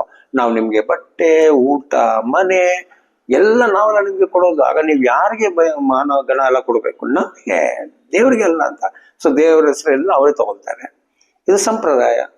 ಭಕ್ತಿಯಲ್ಲಿ ಇದೇ ತರ ಮಾಡ್ತಾ ಇದ್ದಾರೆ. ಅದಕ್ಕೆ ಏನ್ ದೇವ್ರು ಕೊಡ್ಬೇಕು ಅದು ದೇವ್ರಿಗೇನೆ, ದೇವ್ರು ಮಿಕ್ಸೇ ಮಾಡಲ್ಲ. ಸೊ ಇಲ್ಲಿ ಕ್ಲಿಯರ್ ಆಗಿ ಏನ್ ಬಂತು, ನೀವು ಮೋಶೆ ಹೇಳಿರೋದು ಯಾವ ತಂದೆ ತಾಯಿಗೆ ಮಾಡ್ಬೇಕು ತಂದೆ ತಾಯಿಗೇನೆ ಮಾಡ್ಬೇಕು, ಯಾವ ದೇವ್ರಿಗೆ ಮಾಡ್ಬೇಕು ಅದು ದೇವ್ರಿಗೆ ಕೊಡ್ಬೇಕು. ಕ್ಲಿಯರ್ ಆಗಿ ನಿಬಂಧಗಳಿದೆ. ಬಟ್ ಇವ್ರೇನ್ ಮಾಡ್ಬಿಟ್ರು, ದೇವ್ರ ಹೆಸರು ಹೇಳ್ಬಿಟ್ಟು ತಂದೆ ತಾಯಿ ಮಾಡುವ ಜವಾಬ್ದಾರಿಯಿಂದ ತಪ್ಪಿಸ್ಕೊಳ್ರಿ ಅಂತ. ಹಾಗಾದ್ರೆ ಏನು, ನಾನು ಯಾಕೆ ಅಮ್ಮ ಅಪ್ಪಗೆ ಹಿಂಗ್ ಮಾಡ್ತಾ ಇಲ್ಲ, ಕಾರಣ ನಾನು ಏನು ದೇವ್ರಿಗೆ ಒಳ್ಳೇದ್ ಮಾಡ್ಬೇಕು ಅಂತ ಆ ದುಡ್ಡಿಂದ ದೇವ್ರಿಗೆ ಮಾಡ್ತಾ ಇದ್ದೀನಿ. ಹಾಗಾದ್ರೆ ಏನಾಯ್ತು, ತಂದೆ ತಾಯಿ ಚಿಕ್ಕವರು, ದೇವ್ರು ದೊಡ್ಡವರು. ನಾನು ಈ ಕೆಲಸ ಮಾಡ್ತಾ ಇದ್ದೀನಿ, ಒಳ್ಳೆ ಕೆಲಸ ಮಾಡ್ತಾ ಇದ್ದೀನಿ ಅಂತ ಯಾರಿಗೆ ಮಾಡ್ಬೇಕು ಅದನ್ನು ಬಿಟ್ಬಿಟ್ಟು ಅದೇ ಹಣ ತಗೊಂಡು ಇನ್ನೊಬ್ಬರಿಗೆ ಮಾಡ್ಬಿಟ್ರೆ ಅದು ನ್ಯಾಯ ಆಗಲ್ಲ, ಅದು ಅನ್ಯಾಯ ಆಗ್ಬಿಡ್ತದೆ. ಬಟ್ ಕೆಲವ್ರಿಗೆ ಏನು, ಸ್ವಾರ್ಥ ಇರೋರಿಗೆ ಎಲ್ಲ ನನಗೆ ಬರ್ಬೇಕು, ಅವ್ರಿಗೆ ಅದೇ ನ್ಯಾಯ. ಬಟ್ ಯಾರಿಗೆ ಏನೇನು ಹೋಗ್ಬೇಕಂತ ಬರೆದಿದಾರಲ್ಲ ಅವ್ರಿಗೆ ಹೆಂಗಿರ್ತದೆ ನ್ಯಾಯ, ನನ್ಗೆ ಬರೋದು ನನ್ಗೆ ಕೊಡಿ, ಅವ್ರಿಗೂ ಹೋಗೋದು ಅವ್ರಿಗೆ ಕೊಟ್ಬಿಡಿ. ಸೊ ಇದನ್ನೇನ್ ಮಾಡಿರೋದು, ನೀವು ಧರ್ಮಶಾಸ್ತ್ರ ಪ್ರಕಾರ ನಡೀತಾ ಇಲ್ಲ. ಸಂಪ್ರದಾಯದಲ್ಲಿ ನೀವು ದೇವ್ರ ಹೆಸರು ಹೇಳ್ಕೊಂಡು ಅಪ್ಪ ಅಮ್ಮಗೆ ದ್ರೋಹ ಮಾಡ್ತಾ ಇದೆ ಅಂತ ನಿಮ್ ಹಿರಿಯರುಗಳು ಹೇಳ್ಕೊಟ್ಟಿದಾರಂತೆ. ಅದಕ್ಕೆ ಕರ್ತನಲ್ಲಿ ಒಂದು ಮಾತು ಹೇಳ್ಬಿಟ್ರೆ ಏನಂತ, ನೀವು ಕೈ ತೊಳೆಯದೆ ತಿಂದ್ರು ಪರವಾಗಿಲ್ಲ ಅಂತ ಹೇಳ್ಬಿಟ್ರು. ಕಾರಣ ಆಚೆ ಇರೋದು ಏನಾದ್ರೂ ಒಳಗೆ ಹೋದ್ರೆ ಕಾಯಿಲೆ ಬರ್ಬೋದು, ಡಾಕ್ಟರ್ ಹತ್ರ ಹೋಗಿ ಏನೋ ಟ್ಯಾಬ್ಲೆಟ್ ತಿನ್ಕೊಂಡು ವಾಸಿ ಆಗ್ಬೋದು. ಆದ್ರೆ ಹೃದಯದಲ್ಲಿರೋದು ಬಾಯಲ್ಲಿ ಬರ್ತದೆ ನೋಡಿ, ಅದು ಎಲ್ಲಿ ತಪ್ಪಿಸ್ಕೊಳ್ತೀರಾ ಅಂತ. ಹಂಗಾದ್ರೆ ಸುಳ್ಳು ಭಕ್ತಿ ಹೃದಯದಲ್ಲಿದ್ದರೆ ಬಾಯಲ್ಲಿ ಬರೋದೆಲ್ಲ ನಾಟಕಗಳೇ, ಅದು ದೇವ್ರ ಮುಂದೆ ಏನಾಗಲ್ಲ, ಲೆಕ್ಕ ಆಗಲ್ಲ. ಸೊ ಇವರೆಲ್ಲ ಯಾರು, ಏಷ್ಯ ಹೇಳಿರೋ ತರ ಅಲ್ಲಿ ಹೇಳ್ತಿದ್ದಾರೆ. ಏಷಯ್ಯ ನಿಮ್ ಬಗ್ಗೆನೂ ಸರಿಯಾಗಿ ಹೇಳಿದ್ರಂತ ನೋಡಿ. ಹೀಗೆ ನಿಮ್ಮ ಸಂಪ್ರದಾಯದ ನಿಮಿತ್ತ ದೇವರ ವಾಕ್ಯವನ್ನು ನಿರರ್ಥಕ ಮಾಡಿದ್ದೀರಿ. ನೋಡಿದ್ರೆ ದೇವ್ರ ವಾಕ್ಯ ನಿರರ್ಥ, ಬೆಲೆ ಇಲ್ಲ ಅದಕ್ಕೆ. ಸುಳ್ಳು ಮಾಡ್ಬಿಟ್ರಿ ನೀವು ಸಂಪ್ರದಾಯ ಮುಖಾಂತರ. ಕಪಟಿಗಳೇ, ನೋಡಿದ್ರೆ ಕಪಟಿಗಳೇ, ಆಕ್ಟಿಂಗ್ ಹಿಪೋಕ್ರೈಟ್ಸ್ ಅಂತ ಇಂಗ್ಲಿಷ್ ಅಲ್ಲಿ ಬರ್ತದೆ. ಕಪಟಿ, ಸುಳ್ಳು ಡ್ರಾಮಾ, ಸುಳ್ಳು ಭಕ್ತಿ ತೋರಿಸೋರು, ಡ್ರಾಮಾ ಮುಖದಲ್ಲಿ ಮಾತ್ರ ಭಕ್ತಿ ತೋರಿಸೋ ನೀವು. ನಿಮ್ಮ ವಿಷಯದಲ್ಲಿ ಯೆಶಾಯನು ವಿಹಿತವಾಗಿ ಪ್ರವಾದಿಸಿದ್ದಾನೆ. ಅವನು ಬರೆದದ್ದೇನೆಂದರೆ, ಈ ಜನರು ಮಾತಿನಿಂದ ನನ್ನನ್ನು ಸನ್ಮಾನಿಸುತ್ತಾರೆ, ಆದರೆ ಅವರ ಮನಸ್ಸು ನನಗೆ ದೂರವಾಗಿದೆ. ಮನುಷ್ಯರು ಕಲ್ಪಿಸಿದ ಕಟ್ಟಳೆಗಳನ್ನೇ ಅವರು ಬೋಧಿಸುವ. ಕರೆಕ್ಟ್ ಆಗಿ ಬಂತ. ಅಲ್ಲಿ ಯೆಶಾಯನು ಕೋಟ್ ಮಾಡಿದ್ರು, ಮೋಶೆ ಹೇಳಿರೋ ಪ್ರವಾದಿ ಭೂಲೋಕದಲ್ಲಿ ಬಂದ್ಬಿಟ್ಟು ಯೆಶಾಯ ಹೇಳಿರೋ ಕೊಟೇಶನ್ ಕೋಟ್ ಮಾಡಿ ಇವಾಗಲೂ ನಡೀತಾ ಇದೆ ಅಂತ ಹೇಳ್ಬಿಟ್ರು. ಹಂಗಾದ್ರೆ ಒಂದು ಸಂಪ್ರದಾಯ ಎಲ್ಲಿ ಸ್ಟಾರ್ಟ್ ಆಯ್ತು, ಯೆಶಾಯ ಕಾಲದಲ್ಲಿ ಸಂಪ್ರದಾಯ ಸ್ಟಾರ್ಟ್ ಆಗಿ ಆ ಸಂಪ್ರದಾಯ ಹಿರಿಯರ ಸಂಪ್ರದಾಯ ಎಷ್ಟು ಕಾಲ ತನಕ ಬಂತು, ಯೇಸುವ ಕಾಲ ತನಕ ಬಂತು. ಅದಕ್ಕೆ ಅವ್ರಿಗೆ ಏನಾಗಲಿಲ್ಲ, ಯೇಸುವನ್ನ ಅರ್ಥ ಮಾಡ್ಕೊಳಕ್ಕೆ ಆಗಿಲ್ಲ. ಒಂದ್ ವೇಳೆ ಯೇಸುವ ಮೆಸ್ಸಿಯ ಅಂತ ಅರ್ಥ ಆದ್ರೂ ಏನ್ ಮಾಡ್ತಾ ಇದ್ರು ಜನರು ಹೋಗ್ಬಿಟ್ಟು ಸದುಕಾಯರ ಹತ್ರ ಫರಿಸರ ಹತ್ರ ಕೇಳ್ತಾರೆ, ಇವ್ರು ಯಾರು, ಮೆಸ್ಸಿಯನ ಇವರು? ಇವ್ರಿಗೆ ನಂಬಿಕೆ ಆಗ್ತದೆ, ಅದ್ಭುತಗಳೆಲ್ಲ ನೋಡಿ ಅವ್ರು ಹೇಳುವ ಸತ್ಯಗಳೆಲ್ಲ ಕೇಳಿ ಅವ್ರಿಗೆ ಅರ್ಥ ಆಗ್ಬಿಡ್ತೀವಿ ಇವ್ರು ಯಾರಂತ, ಬರ್ಬೇಕಾಗಿರುವ ಮೆಸ್ಸಿಯ. ಇವ್ರಿಗೆ ನಂಬಿಕೆ ಬಂದ್ರು ಹೋಗಿ ಏನ್ ಮಾಡೋದು ಅವ್ರ ಹತ್ರ ಕೇಳೋದು. ಅದಕ್ಕೆ ಅಲ್ಲ, ಒಂದು ಕಣ್ಣು ಇಲ್ಲದ ವ್ಯಕ್ತಿಗೆ ದೃಷ್ಟಿ ಕೊಟ್ಟಿದ್ಮೇಲೆ ಅವ್ರ ಅಪ್ಪ ಅಮ್ಮ ಹತ್ರ ಬಂದು ಕೇಳ್ತಾರೆ, ನೀವ್ ಹೇಳಿ ಸ್ವಲ್ಪ ಇದು ಯಾರು ದೃಷ್ಟಿ ಕೊಟ್ರಂತ. ಅವ್ರು ಹೇಳಿಲ್ಲ ನೋಡಿ, ಅವ್ರಿಗೆ ಗೊತ್ತಿದೆ ಯಾರು ಮಾಡಿದ್ರಂತ. ಎಷ್ಟು ಭಯ ಇತ್ತು ನೋಡಿ ಆ ಸಭೆಯಲ್ಲಿ. ಏನಂತ ಹೇಳ್ಬಿಟ್ರು, ಅವ್ನು ದೊಡ್ಡದಾಗಿದ್ದಾನಲ್ಲ, ಅವನ ಹತ್ರ ಕೇಳ್ರಿ, ಯಾಕೆ ನಮ್ಮ ಹತ್ರ ಕೇಳ್ತಾ ಇದ್ದೀರಾ? ಕಾರಣ ಇವ್ರು ಯೇಸು ಹೆಸರು ಹೇಳ್ಬಿಟ್ರೆ ಸಭೆಯಿಂದ ಏನ್ ಮಾಡ್ಬೋದು ಈಗ? ಕಾರಣ ಆ ಮನುಷ್ಯನು ತಿರುಗಾ ಸಾಯಿಸ್ಬೇಕಂತೆಲ್ಲ ಏನ್ ಮಾಡಿದ್ರು ಇವರು. ಅವ್ರು ಮಾತ್ರ ಅಲ್ಲ, ಲಾಜರನ್ನು, ಆಮೇಲೆ ಅವ್ರ ಹತ್ರ ಹೋಗಿ ನೀನು ನಂಬಿಟ್ರ ಅಂತೆಲ್ಲ ಏನ್ ಅವ್ರನ್ನ ಬೈದ್ರು ನೋಡಿದ್ರೆ. ಹಾಗಾದ್ರೆ ಏನ್ ಅರ್ಥ ಇತ್ತು ಆ ಕಾಲದಲ್ಲಿ? ಹೆಂಗ್ ನಡೀತಾ ಇತ್ತು ಸಂಪ್ರದಾಯದಲ್ಲಿರೋರು? ಸುಳ್ಳು ಸಂಪ್ರದಾಯ ಮಾಡಿಕೊಂಡು ಅವ್ರ ಕಣ್ ಮುಂದೆ ಇರುವ ಮೆಸ್ಸಿಯನ್ ಏನ್ ಮಾಡ್ಲಿಲ್ಲ. ಅರ್ಥ? ಯಾವುದೇ ವಿಷಯ ಇನ್ನು ಮೇಲೆ ಕ್ರೈಸ್ತರಿಗೂ ಹಂಗೆ ಆಗ್ತದೆ. ಈ ಸುಳ್ಳಲ್ಲಿರುವ ಕ್ರೈಸ್ತರಿಗೆ ನಿಜವಾಗಿರೋ ಮೆಸ್ಸಿಯ ವಾಪಸ್ ಬಂದು ಕಣ್ ಮುಂದೆ ನಿಂತ್ಕೊಂಡ್ರೆ ಏನ್ ಮಾಡ್ತೀವಿ, ನೀನಾ ಅಂತ ಕೇಳ್ತೀವಿ. ಕಾರಣ ಮಧ್ಯದಲ್ಲಿ ಇವ್ರ ಹತ್ರ ಹೋಗಿ ಕೇಳ್ಬೇಕು, ಏನಂತ, ಬಂದ್ರು ಯಾರೊಬ್ರು ಅವ್ರೇನ ಅಂತ. ಅವ್ರು ನಂಬೇಡಿ ಅಂತ ಹೇಳ್ಬಿಟ್ರೆ ನಂಬಲ್ಲ. ಸೊ ಅದಕ್ಕೆ ಇದು ಮಧ್ಯದಲ್ಲಿ ಯಾರು ಇಲ್ಲ. ಈ ಸತ್ಯ ನಾವೇನಕ್ಕೆ ಕೇಳ್ತಾ ಇರೋದು, ನನಗೂ ದೇವ್ರಿಗೆ ಏನಾಗ್ಬೇಕು, ಒಂದು ಸಂಪರ್ಕ ಬರ್ಬೇಕು. ನನ್ನ ಹೃದಯ ಮತ್ತು ದೇವರ ಮನಸ್ಸು ಏನಾಗ್ಬೇಕು, ಒಂದಾಗಿ ಬರ್ಬೇಕು. ಅದಕ್ಕೆ ನಾವು ಈ ಸತ್ಯಗಳು ಇಷ್ಟು ಕಷ್ಟಪಟ್ಟು ನಾವೇನ್ ಮಾಡ್ತಾ ಇದೀವಿ. ಸಣ್ಣ ಸಣ್ಣ ವಿಷಯಗಳನ್ನು ಡೀಟೇಲ್ ನಾವು ಹೇಳ್ಕೊಡೋ ಕಾರಣನೇ ನಾವು ದೇವ್ರ ಮುಂದೆ ಯೋಗ್ಯರಾಗಿ ನಿಂತ್ಕೊಳ್ಬೇಕು. ನಾವು ಫಸ್ಟ್ ಸ್ಟಾರ್ಟ್ ಮಾಡಿರೋ ಪಾಠ ಅದೇನೆ. ನಾವು ದೇವ್ರ ಮುಂದೆ ಯೋಗ್ಯರಾಗಿ ಕಾಣಿಸ್ಕೊಳ್ಳಕ್ಕೆ ನಾವು ಬೈಬಲ್ ಸ್ಟಡಿ ಮಾಡ್ತಾ ಇರೋದು. ನಾವು ಮುಖದಲ್ಲಿ ನಾಟಕ ಮಾಡ್ಕೊಂಡು ಮನುಷ್ಯರ ಮುಂದೆ ನಾವು ಒಳ್ಳೆ ಕ್ರೈಸ್ತರ ತೋರ್ಸೋಕೆ ನಾವು ಮಾಡ್ತಾ ಇಲ್ಲ. ನಾವು ದೇವ್ರ ಮುಂದೆ ಹೋಗಿ ನಾಚಿಕೆಗೆ ಗುರಿ ಆಗ್ಬೇಕಂತ ಫಸ್ಟ್ ವಾಕ್ಯ ನಾವು ಹೇಳಿರೋದು. ಸೊ ಅದೇ ನಮ್ಮ ಮೈಂಡಲ್ಲಿ ಇರೋದು. ನಾವು ಕರೆಕ್ಟಾಗಿ ಒಂದು ಪಾಠ ಮಾಡಲೇಬೇಕು. ಸತ್ಯವನ್ನು ಸತ್ಯವಾಗಿ ಏನ್ ಮಾಡ್ಬೇಕು, ಕಲಿಬೇಕು. ಈಗ ನೋಡಿ, ಯೇಸು ಕಾಲದ ಒಂದು ಸಂಪ್ರದಾಯ ಬಂತು. ಆ ಸಂಪ್ರದಾಯ ಸುಳ್ಳು ಅಂತ ಯೇಸು ಕಾಲದಲ್ಲಿ ಬಂತು. ಈಗ ಯೇಸುವನ್ನು ಕೆಲವರು ನಂಬಿದ್ರು, ತುಂಬಾ ಜನ ನಂಬಿಲ್ಲ. ಇವ್ರು ಎಲ್ಲಿಂದ ಬಂದ್ರು? ಈಗ ಇವ್ರು ಹೆಂಗ್ ಯೇಸುವನ್ನು ಕರೆಕ್ಟಾಗಿ ಅರ್ಥ ಮಾಡ್ಕೊಂಡ್ರು? ಹಂಗಾದ್ರೆ ಯೆಶಯ್ಯ ಒಂದು ಸಂಪ್ರದಾಯ ಸ್ಟಾರ್ಟ್ ಮಾಡಿರ್ಬೇಕಾ ಇಲ್ವಾ? ಕಾರಣ ಮೋಶೆ ಕೊಟ್ಟಿರೋ ಧರ್ಮಶಾಸ್ತ್ರವನ್ನು ಅದು ಸುಳ್ಳು ಮಾಡಿ ಏನ್ ಮಾಡಿದ್ರು ಈ ಜನ, ಒಂದು ಸಂಪ್ರದಾಯ ಮಾಡ್ಕೊಂಡಿದ್ದಾರೆ ಇಸ್ರೇಲ್ ಜನ. ಸೊ ಆ ಸಂಪ್ರದಾಯದಲ್ಲಿ ಬಂದಿರೋ ಸುಳ್ಳೇ ಯೇಸುವ ಕಾಲ ತನಕ ಸುಳ್ಳಲ್ಲಿದ್ರು.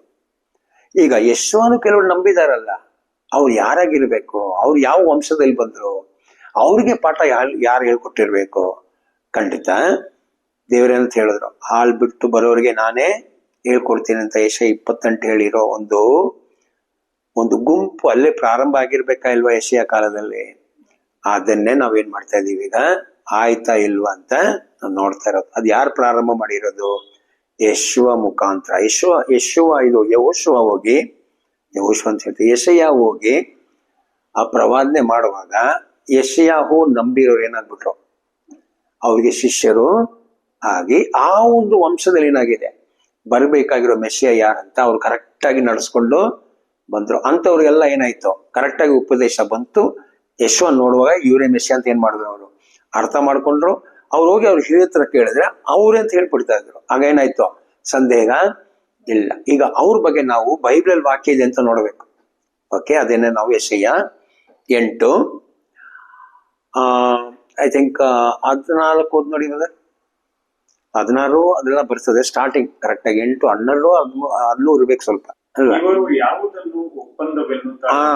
ಸೊ ದೇವರು ಯೆಶಯ್ಯ ಹೇಳ್ತಿದ್ದಾರೆ, ನೋಡಿ ಯೆಶಯ್ಯ, ನೀನಿರುವ ಇಸ್ರೇಲ್ ಜನರು ಏನ್ ಮಾಡ್ಕೊಂಡಿದ್ದಾರೆ, ಮನುಷ್ಯರ ಸಂಪ್ರದಾಯ ಪ್ರಕಾರ, ಮನುಷ್ಯರ ಭಕ್ತಿ ಪ್ರಕಾರ ಏನೋ ಒಂದು ಒಪ್ಪಂದ ಮಾಡ್ಕೊಂಡಿದ್ದೇನು, ಹಿರಿಯರ ಸಂಪ್ರದಾಯ ಅಂತ ಅರ್ಥ ಆಯ್ತಲ್ಲ. ಸೊ ಹಿರಿಯರ ಸಂಪ್ರದಾಯವನ್ನು ಏನ್ ಮಾಡ್ಬೇಡಿ ನೀವು, ನಿಮ್ ಜನ ಹಿರಿಯರ ಸಂಪ್ರದಾಯ ನಡೀತಾ ಇರೋದು ನೀನ್ ನಡಿಬೇಡ ಅಂತ ಯಾರಿಗೆ ಹೇಳಿರೋದು? ಯೆಶಯ್ಯಾಹುಗೆ ಹೇಳ್ಬಿಟ್ರು. ನೀವು ಅದನ್ನು ಒಪ್ಪಂದವೆನ್ನಬೇಡಿರಿ, ಇವರು ಯಾವುದಕ್ಕೆ ಹೆದರುತ್ತಾರೋ ನೀವು ಅದಕ್ಕೆ ಹೆದರಬೇಡಿ. ನೋಡಿ, ಈಗ ಅರ್ಥ ಮಾಡ್ಕೊಳ್ಳಿ, ಇವರು ಯಾರಿಗೆ ಹೆದರ್ತಾ ಇದ್ದಾರೆ? ಮನುಷ್ಯರಿಗೆ. ಯಾರ ಹೆಸರಲ್ಲಿ? ದೇವರ ಹೆಸರಲ್ಲಿ ನಾವೇ ದೇವರಿಗೆ ಮಧ್ಯಸ್ಥ ಅಂತ ಹೇಳುವ ಅವರಿಗೆ ಈ ದೇವ್ರ ಭಕ್ತಿಯಲ್ಲಿ ನಡಿಬೇಕಾಗಿರೋರು ಹೆದರ್ಕೊಂಡು ದೇವ್ರದ ದೂರ ಆಗ್ತಾ ಇದ್ದಾರೆ. ಕಾರಣ ಏನು, ಇವರೊಂದು ಒಪ್ಪಂದ ಮಾಡಿದ್ದಾರೆ. ಕಾರಣ ಆಲ್ರೆಡಿ ನಾವು ಮಾಡಿದೀವಿ ಡೀಟೇಲ್. ಸೊ ಯೆಶಾಯ ದೇವ್ರು ಹೇಳ್ತಾ ಇರೋದು, ಯೆಶಾಯ, ಈ ಜನರು ವಾಕ್ಯದಲ್ಲಿ ಒಂದು ಸಂಪ್ರದಾಯ ಮಾಡ್ಕೊಂಡು ಹಿರಿಯರುಗಳೆಲ್ಲ ಏನೋ ಒಪ್ಪಂದ ಮಾಡ್ಕೊಂಡು ಒಂದು ಭಕ್ತಿಯಲ್ಲಿ ನಡೀತಾ ಇದ್ದಾರೆ, ನೀನ್ ಮಾತ್ರ. ಹಾಗಾದ್ರೆ ಅಲ್ಲಿ ಯೆಶಾಯನು ಯಾರು? ಸುಳ್ಳೆ. ಅದಕ್ಕೆ ಯೆಶಾಯ ಅಲ್ಲಿ ಏನಂತ ಹೇಳಿದ್ರು, ಆ 6ನೇ ಅಧ್ಯಾಯದಲ್ಲಿ, ನಾನ್ ಸೇವೆ ಮಾಡೋಕ್ ಹೋಗ್ತೇನೆ ಅಂತ ಹೇಳುವಾಗ ನನ್ನಷ್ಟ ನಾಲಿಗೆ ಇರೋನು ಬೇರೆ ಯಾರು ಇಲ್ಲ. ಹಂಗಾದ್ರೆ ಅರಸರ ಜೊತೆಲಿ ಸೇರ್ಕೊಂಡು ಅರಸರ್ಗಾಗಿ ಎಲ್ಲ ಏನ್ ಮಾಡ್ತಾ ಇದ್ರು, ಬೇರೆಯವ್ರ ತರ, ಪ್ರವಾದಿಗಳ ತರ.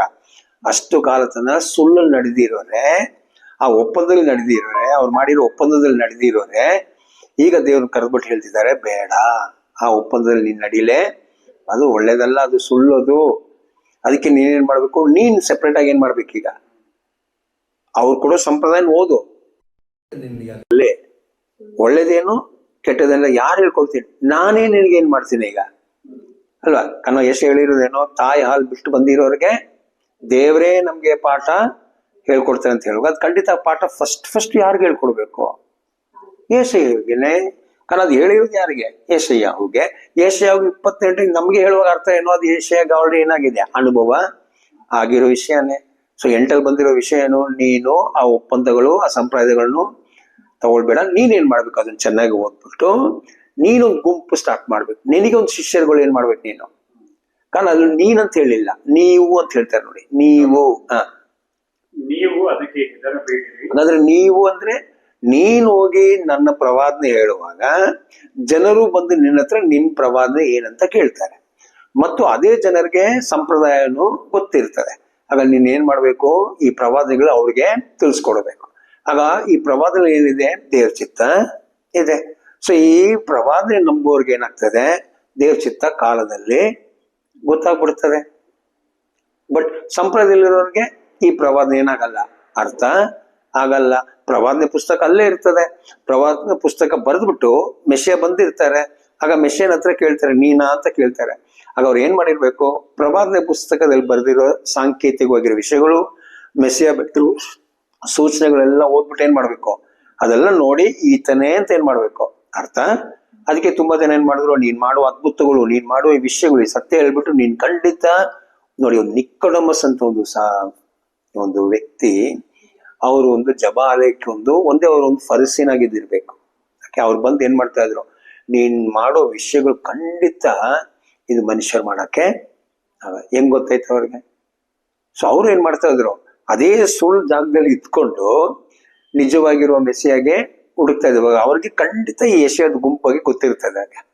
ನೋಡಿ ಏನಂತ ಹೇಳ್ತಿದಾರೆ ಅಲ್ಲಿ, ಸೇನಾಧೀಶ್ವರನಾದ ಯೆಹೋವನನ್ನೇ ಪ್ರತಿಷ್ಠೆಪಡಿಸಿ. ಹಾಗಾದ್ರೆ ಏನು, ನೀವೇನು ನಿಮ್ ಮನ್ಸಲ್ಲಿ ಒಂದೇ ವಿಷಯ ಇರ್ಬೇಕು, ದೇವ್ರೆ ನನಗೆ ಮುಖದಲ್ಲಿ ಭಯ ಇಲ್ಲ, ಕಾರಣ ನೀನ್ ನನ್ನ ಮುಖ ನೋಡ್ತಾ ಇಲ್ಲ, ನನ್ನ ಹೃದಯ. ಅದಕ್ಕೆ ನಾನು ನನ್ನ ಹೃದಯವನ್ನು ನಿಮ್ ಮುಂದೆ ಇಟ್ಟಿದ್ದೀನಿ. ಇದರೊಳಗೆ ಏನ್ ಸುಳ್ಳಿದೆ, ಏನ್ ಬೇಡದ ವಿಷಯಗಳಿದೆ ಎಲ್ಲ ಏನ್ ಮಾಡಿ, ದೇವರೇ ತೆಗೆದಾಕ್ಬಿಡಿ ಅಂತ ನೀವು ನನ್ನನ್ನೇ ಪ್ರತಿಷ್ಠಾ ಮಾಡಿ. ಹಾಗಾದ್ರೆ ಏನು, ಯಾವೊಂದು ವಿಷಯ ಮಾಡೋಕ್ ಮುಂಚೆ, ಯಾರ ಹತ್ರ ಸತ್ಯ ಕಲಿಯೋಕ್ ಮುಂಚೆ ಏನ್ ಮಾಡ್ಬೇಕು, ನಾವ್ ಯಾರ ಹತ್ರ ಕೇಳೋಕ್ ಮುಂಚೆ, ಏನೊಂದು ವಿಷಯ ನೋಡೋಕ್ ಮುಂಚೆ ಏನಿರ್ಬೇಕು ನಮ್ಮ ಮನಸ್ಸಲ್ಲೇ, ದೇವರೇ ಅಂತ ಒಂದು ಭಯ ಹೃದಯದಲ್ಲಿದ್ರೆ, ನೋಡೋ ವಿಷಯದಲ್ಲಿ ಎಷ್ಟು ಸತ್ಯ ಇದೆ, ಎಷ್ಟು ಸುಳ್ಳಿದೆ ಅಂತ ಏನಾಗ್ತದೆ, ದೇವರೇ ನಮ್ಗೆ ಪಾಠ ಕೊಟ್ಬಿಡ್ತಾರೆ. ಕೇಳೋ ವಿಷಯಗಳು ಯಾರೋ ಬಂದು ನಮ್ಗೆ ಹೇಳ್ಕೊಡ್ತಾ ಇರ್ತಾರೆ, ಯಾರ ಹತ್ರನೂ ಕೇಳಿ, ಯಾವ ಪ್ರಾಬ್ಲಮ್ ಇಲ್ಲ. ಪೌಲೋದೇ ಹೇಳಿದ್ರಲ್ಲ, ಎಲ್ಲಿ ಬೇಕಾದ್ರೂ ಸತ್ಯ ಕೇಳಿ, ಯಾವ್ದು ಒಳ್ಳೇದೋ ಅದನ್ನ ಇಟ್ಕೊಳ್ಳಿ, ಯಾವ್ದು ಬೇಡ ಅಂತಿದೆ ಬಿಸಾಕ್ಬಿಡಿ. ಈಗ ನಾನು ಹೇಳೋ ವಿಷಯದಲ್ಲಿ ಅಷ್ಟೇನೆ, ನಿಮ್ಗೆ ಯಾವ್ಯಾವ ಒಳ್ಳೇದಂತಿದೆ ಇಟ್ಕೊಳ್ಳಿ, ಯಾವ್ಯಾವ್ದು ಬೇಡ ಅಂತಿದೆ ಏನ್ ಮಾಡಿ, ಸುಳ್ಳು ಬೈಬಲ್ ಪ್ರಕಾರ ಸುಳ್ಳು ಅಂತ ಮಾತ್ರ ಬಿಸಾಕ್ಬಿಡಿ. ಬಟ್ ಬೈಬಲಲ್ಲಿ ಇರೋ ವಿಷಯ ನಾವು ಹೇಳ್ಕೊಟ್ರೆ ನೀವೇನ್ ಮಾಡ್ಬೇಕು, ಅದು ಸತ್ಯ ಅಂತ ಸ್ವೀಕಾರ ಮಾಡಿ ದೇವ್ರ ಭಯದಲ್ಲಿ ಅದನ್ನ ನೋಡುವಾಗ, ನಾವು ಸತ್ಯ ಹೇಳಿದ್ರೆ ನಿಮ್ಗೆ ಸತ್ಯ ಅಂತ ಗೊತ್ತಾಗ್ತದೆ. ದೇವ್ರ ಭಯನು ಮುಂದೆ ಇಟ್ಕೊಂಡು ನೋಡುವಾಗ, ನಾವು ಸುಳ್ಳು ಹೇಳಿದ್ರೆ ನಿಮ್ಗೆ ಖಂಡಿತ ಸುಳ್ಳನ್ನು ದೇವ್ರು ಹೇಳ್ಕೊಟ್ಬಿಡ್ತಾರೆ. ದೇವ್ರ ಭಕ್ತಿ ಫಸ್ಟ್ ಏನಾಗ್ಬೇಕು, ಸೊ ಹೇಳ್ಕೊಡ್ತೇನೆ, ಫಸ್ಟ್ ನೀವು ದೇವ್ರನ್ನು ಪ್ರತಿಷ್ಠೆ ನಮ್ಮೊಳಗೆ ಹೃದಯದಲ್ಲಿ ದೇವರಂತ ಕಣ್ಮುಂದೆ ಅಲ್ಲ, ಮುಖದಲ್ಲಿ ಅಲ್ಲ, ಹೃದಯದಲ್ಲಿ ಪ್ರತಿಷ್ಠೆ ಆಗಾದ್ರೆ ನಿಜವಾಗಿರೋ ಭಯ ನಮ್ಗೆ ಹೃದಯದಿಂದ. ಎಷ್ಟು ಹೇಳಿದ್ರೆ ನಿಮ್ ಹೃದಯದಿಂದ ಏನ್ ಬರ್ತದೆ ಬಾಯಿಗೆ ಬರ್ಬೇಕು, ಮುಖದಿಂದ ಬಾಯಿಗೆ ಬರಬಾರ್ದು. ಮುಖದಿಂದ ಬರೋದು ಮನಸ್ಸಿಂದ ಬರ್ತದೆ, ಹೃದಯದಿಂದ ಬರೋದು ಸಮಾಧಾನ ಶಾಂತಿಯಿಂದ ಬರೋ ಮಾತುಗಳು. ಇದು ತಂತ್ರದಲ್ಲಿ ಬರೋದು, ಮನಸ್ಸಿಂದ ಬರೋದು. ಆಗ ಏನಾಗ್ತದೆ, ಹೃದಯದಿಂದ ಬರೋದು. ಅಲ್ಲಿ ನೀವು ಪ್ರತಿಷ್ಠೆ ಮಾಡಿದ್ರೆ ನಿಮ್ಗೆ ಸತ್ಯ, ಒಳ್ಳೇದು, ಕೆಟ್ಟದೆಲ್ಲ ದೇವರೇ ಈ ಹೃದಯಕ್ಕೆ ಸಂಪರ್ಕ ಮಾಡ್ತಾರೆ. ನೆಕ್ಸ್ಟ್, ಆತನು ಆಶ್ರಯವಾಗುವನು, ಆದರೆ ಇಸ್ರಾಯೇಲಿನ ಎರಡು ಮನೆತನಕ್ಕೆ ಎಡವುವ ಕಲ್ಲು, ಮುಗ್ಗರಿಸುವ ಬಂಡೆ. ನೋಡಿದ್ರೆ ಇಸ್ರೇಲ್ ಅಲ್ವ ಎರಡು ಮನೆ. ನಾವು ಆಲ್ರೆಡಿ ಹೌಸ್ ಆಫ್ ಇಸ್ರೇಲ್ ಅಂತ ಪಾಠ ಮಾಡಿದ್ದೀವಿ. ಒಂದು ಉತ್ತರ ಇಸ್ರೇಲು, ಒಂದು ದಕ್ಷಿಣ ಇಸ್ರೇಲ್. ಇವರೆಲ್ಲ ಸುಳ್ಳು ಪ್ರವಾದಿಗಳು. ಸಂಪ್ರದಾಯ ನಡೆಯೋದಕ್ಕೆ ಏನಾಗ್ತದೆ, ಇವರಿಗೆ ಮಾತ್ರ ಸತ್ಯ ಇಡುವ ಕಲ್ಲು ಆಗ್ಬಿಡುತ್ತೆ. ಆ ಸತ್ಯವನ್ನು ಅದನ್ನು ಸ್ವೀಕಾರ ಮಾಡಕ್ಕಾಗಲ್ಲ, ಅದು ದಾಟೋಕ್ಕೂ ಆಗಲ್ಲ. ಅವರಿಗೆ ಏನಾಗ್ತಾರೆ, ಕಲ್ಲನ್ನು ಮುಟ್ಟಿ ಬೀಳೋ ತರ ಆಗ್ಬಿಡ್ತಾರೆ. ಇದನ್ನೇ ಯಶದಲ್ಲಿ ಹೇಳಿರೋದೇನಂತ, ಅವ್ರು ಓದ್ಬಿಟ್ಟು ಹಿಂದೆ ಮುಂದೆ ಬಿದ್ದೋಗ್ಬಿಡ್ತಾರೆ. ಇಲ್ಲಿ ಸ್ವಲ್ಪ ಅಲ್ಲಿ ಸ್ವಲ್ಪ ಓದಿ ಏನಾಗಲ್ಲ. ಸತ್ಯ ಅವ್ರಿಗೆ ಅರ್ಥ, ಅದು ಈ ಸತ್ಯಗಳು ಅವ್ರಿಗೆ ಏನಾಗ್ತದೆ, ಎಡುವ ಕಲ್ಲಾಗ್ಬಿಡ್ತದೆ. ಅವ್ರಿಗೆ ಮುಂದೆ ನಡೆಯೋಕೆ ಆಗಲ್ಲ. ಯಾರಿಗೆ, ಇಸ್ರೇಲ್ ಎರಡು ಮನೆಯವರಿಗೆ. ಆಯ್ತಾ?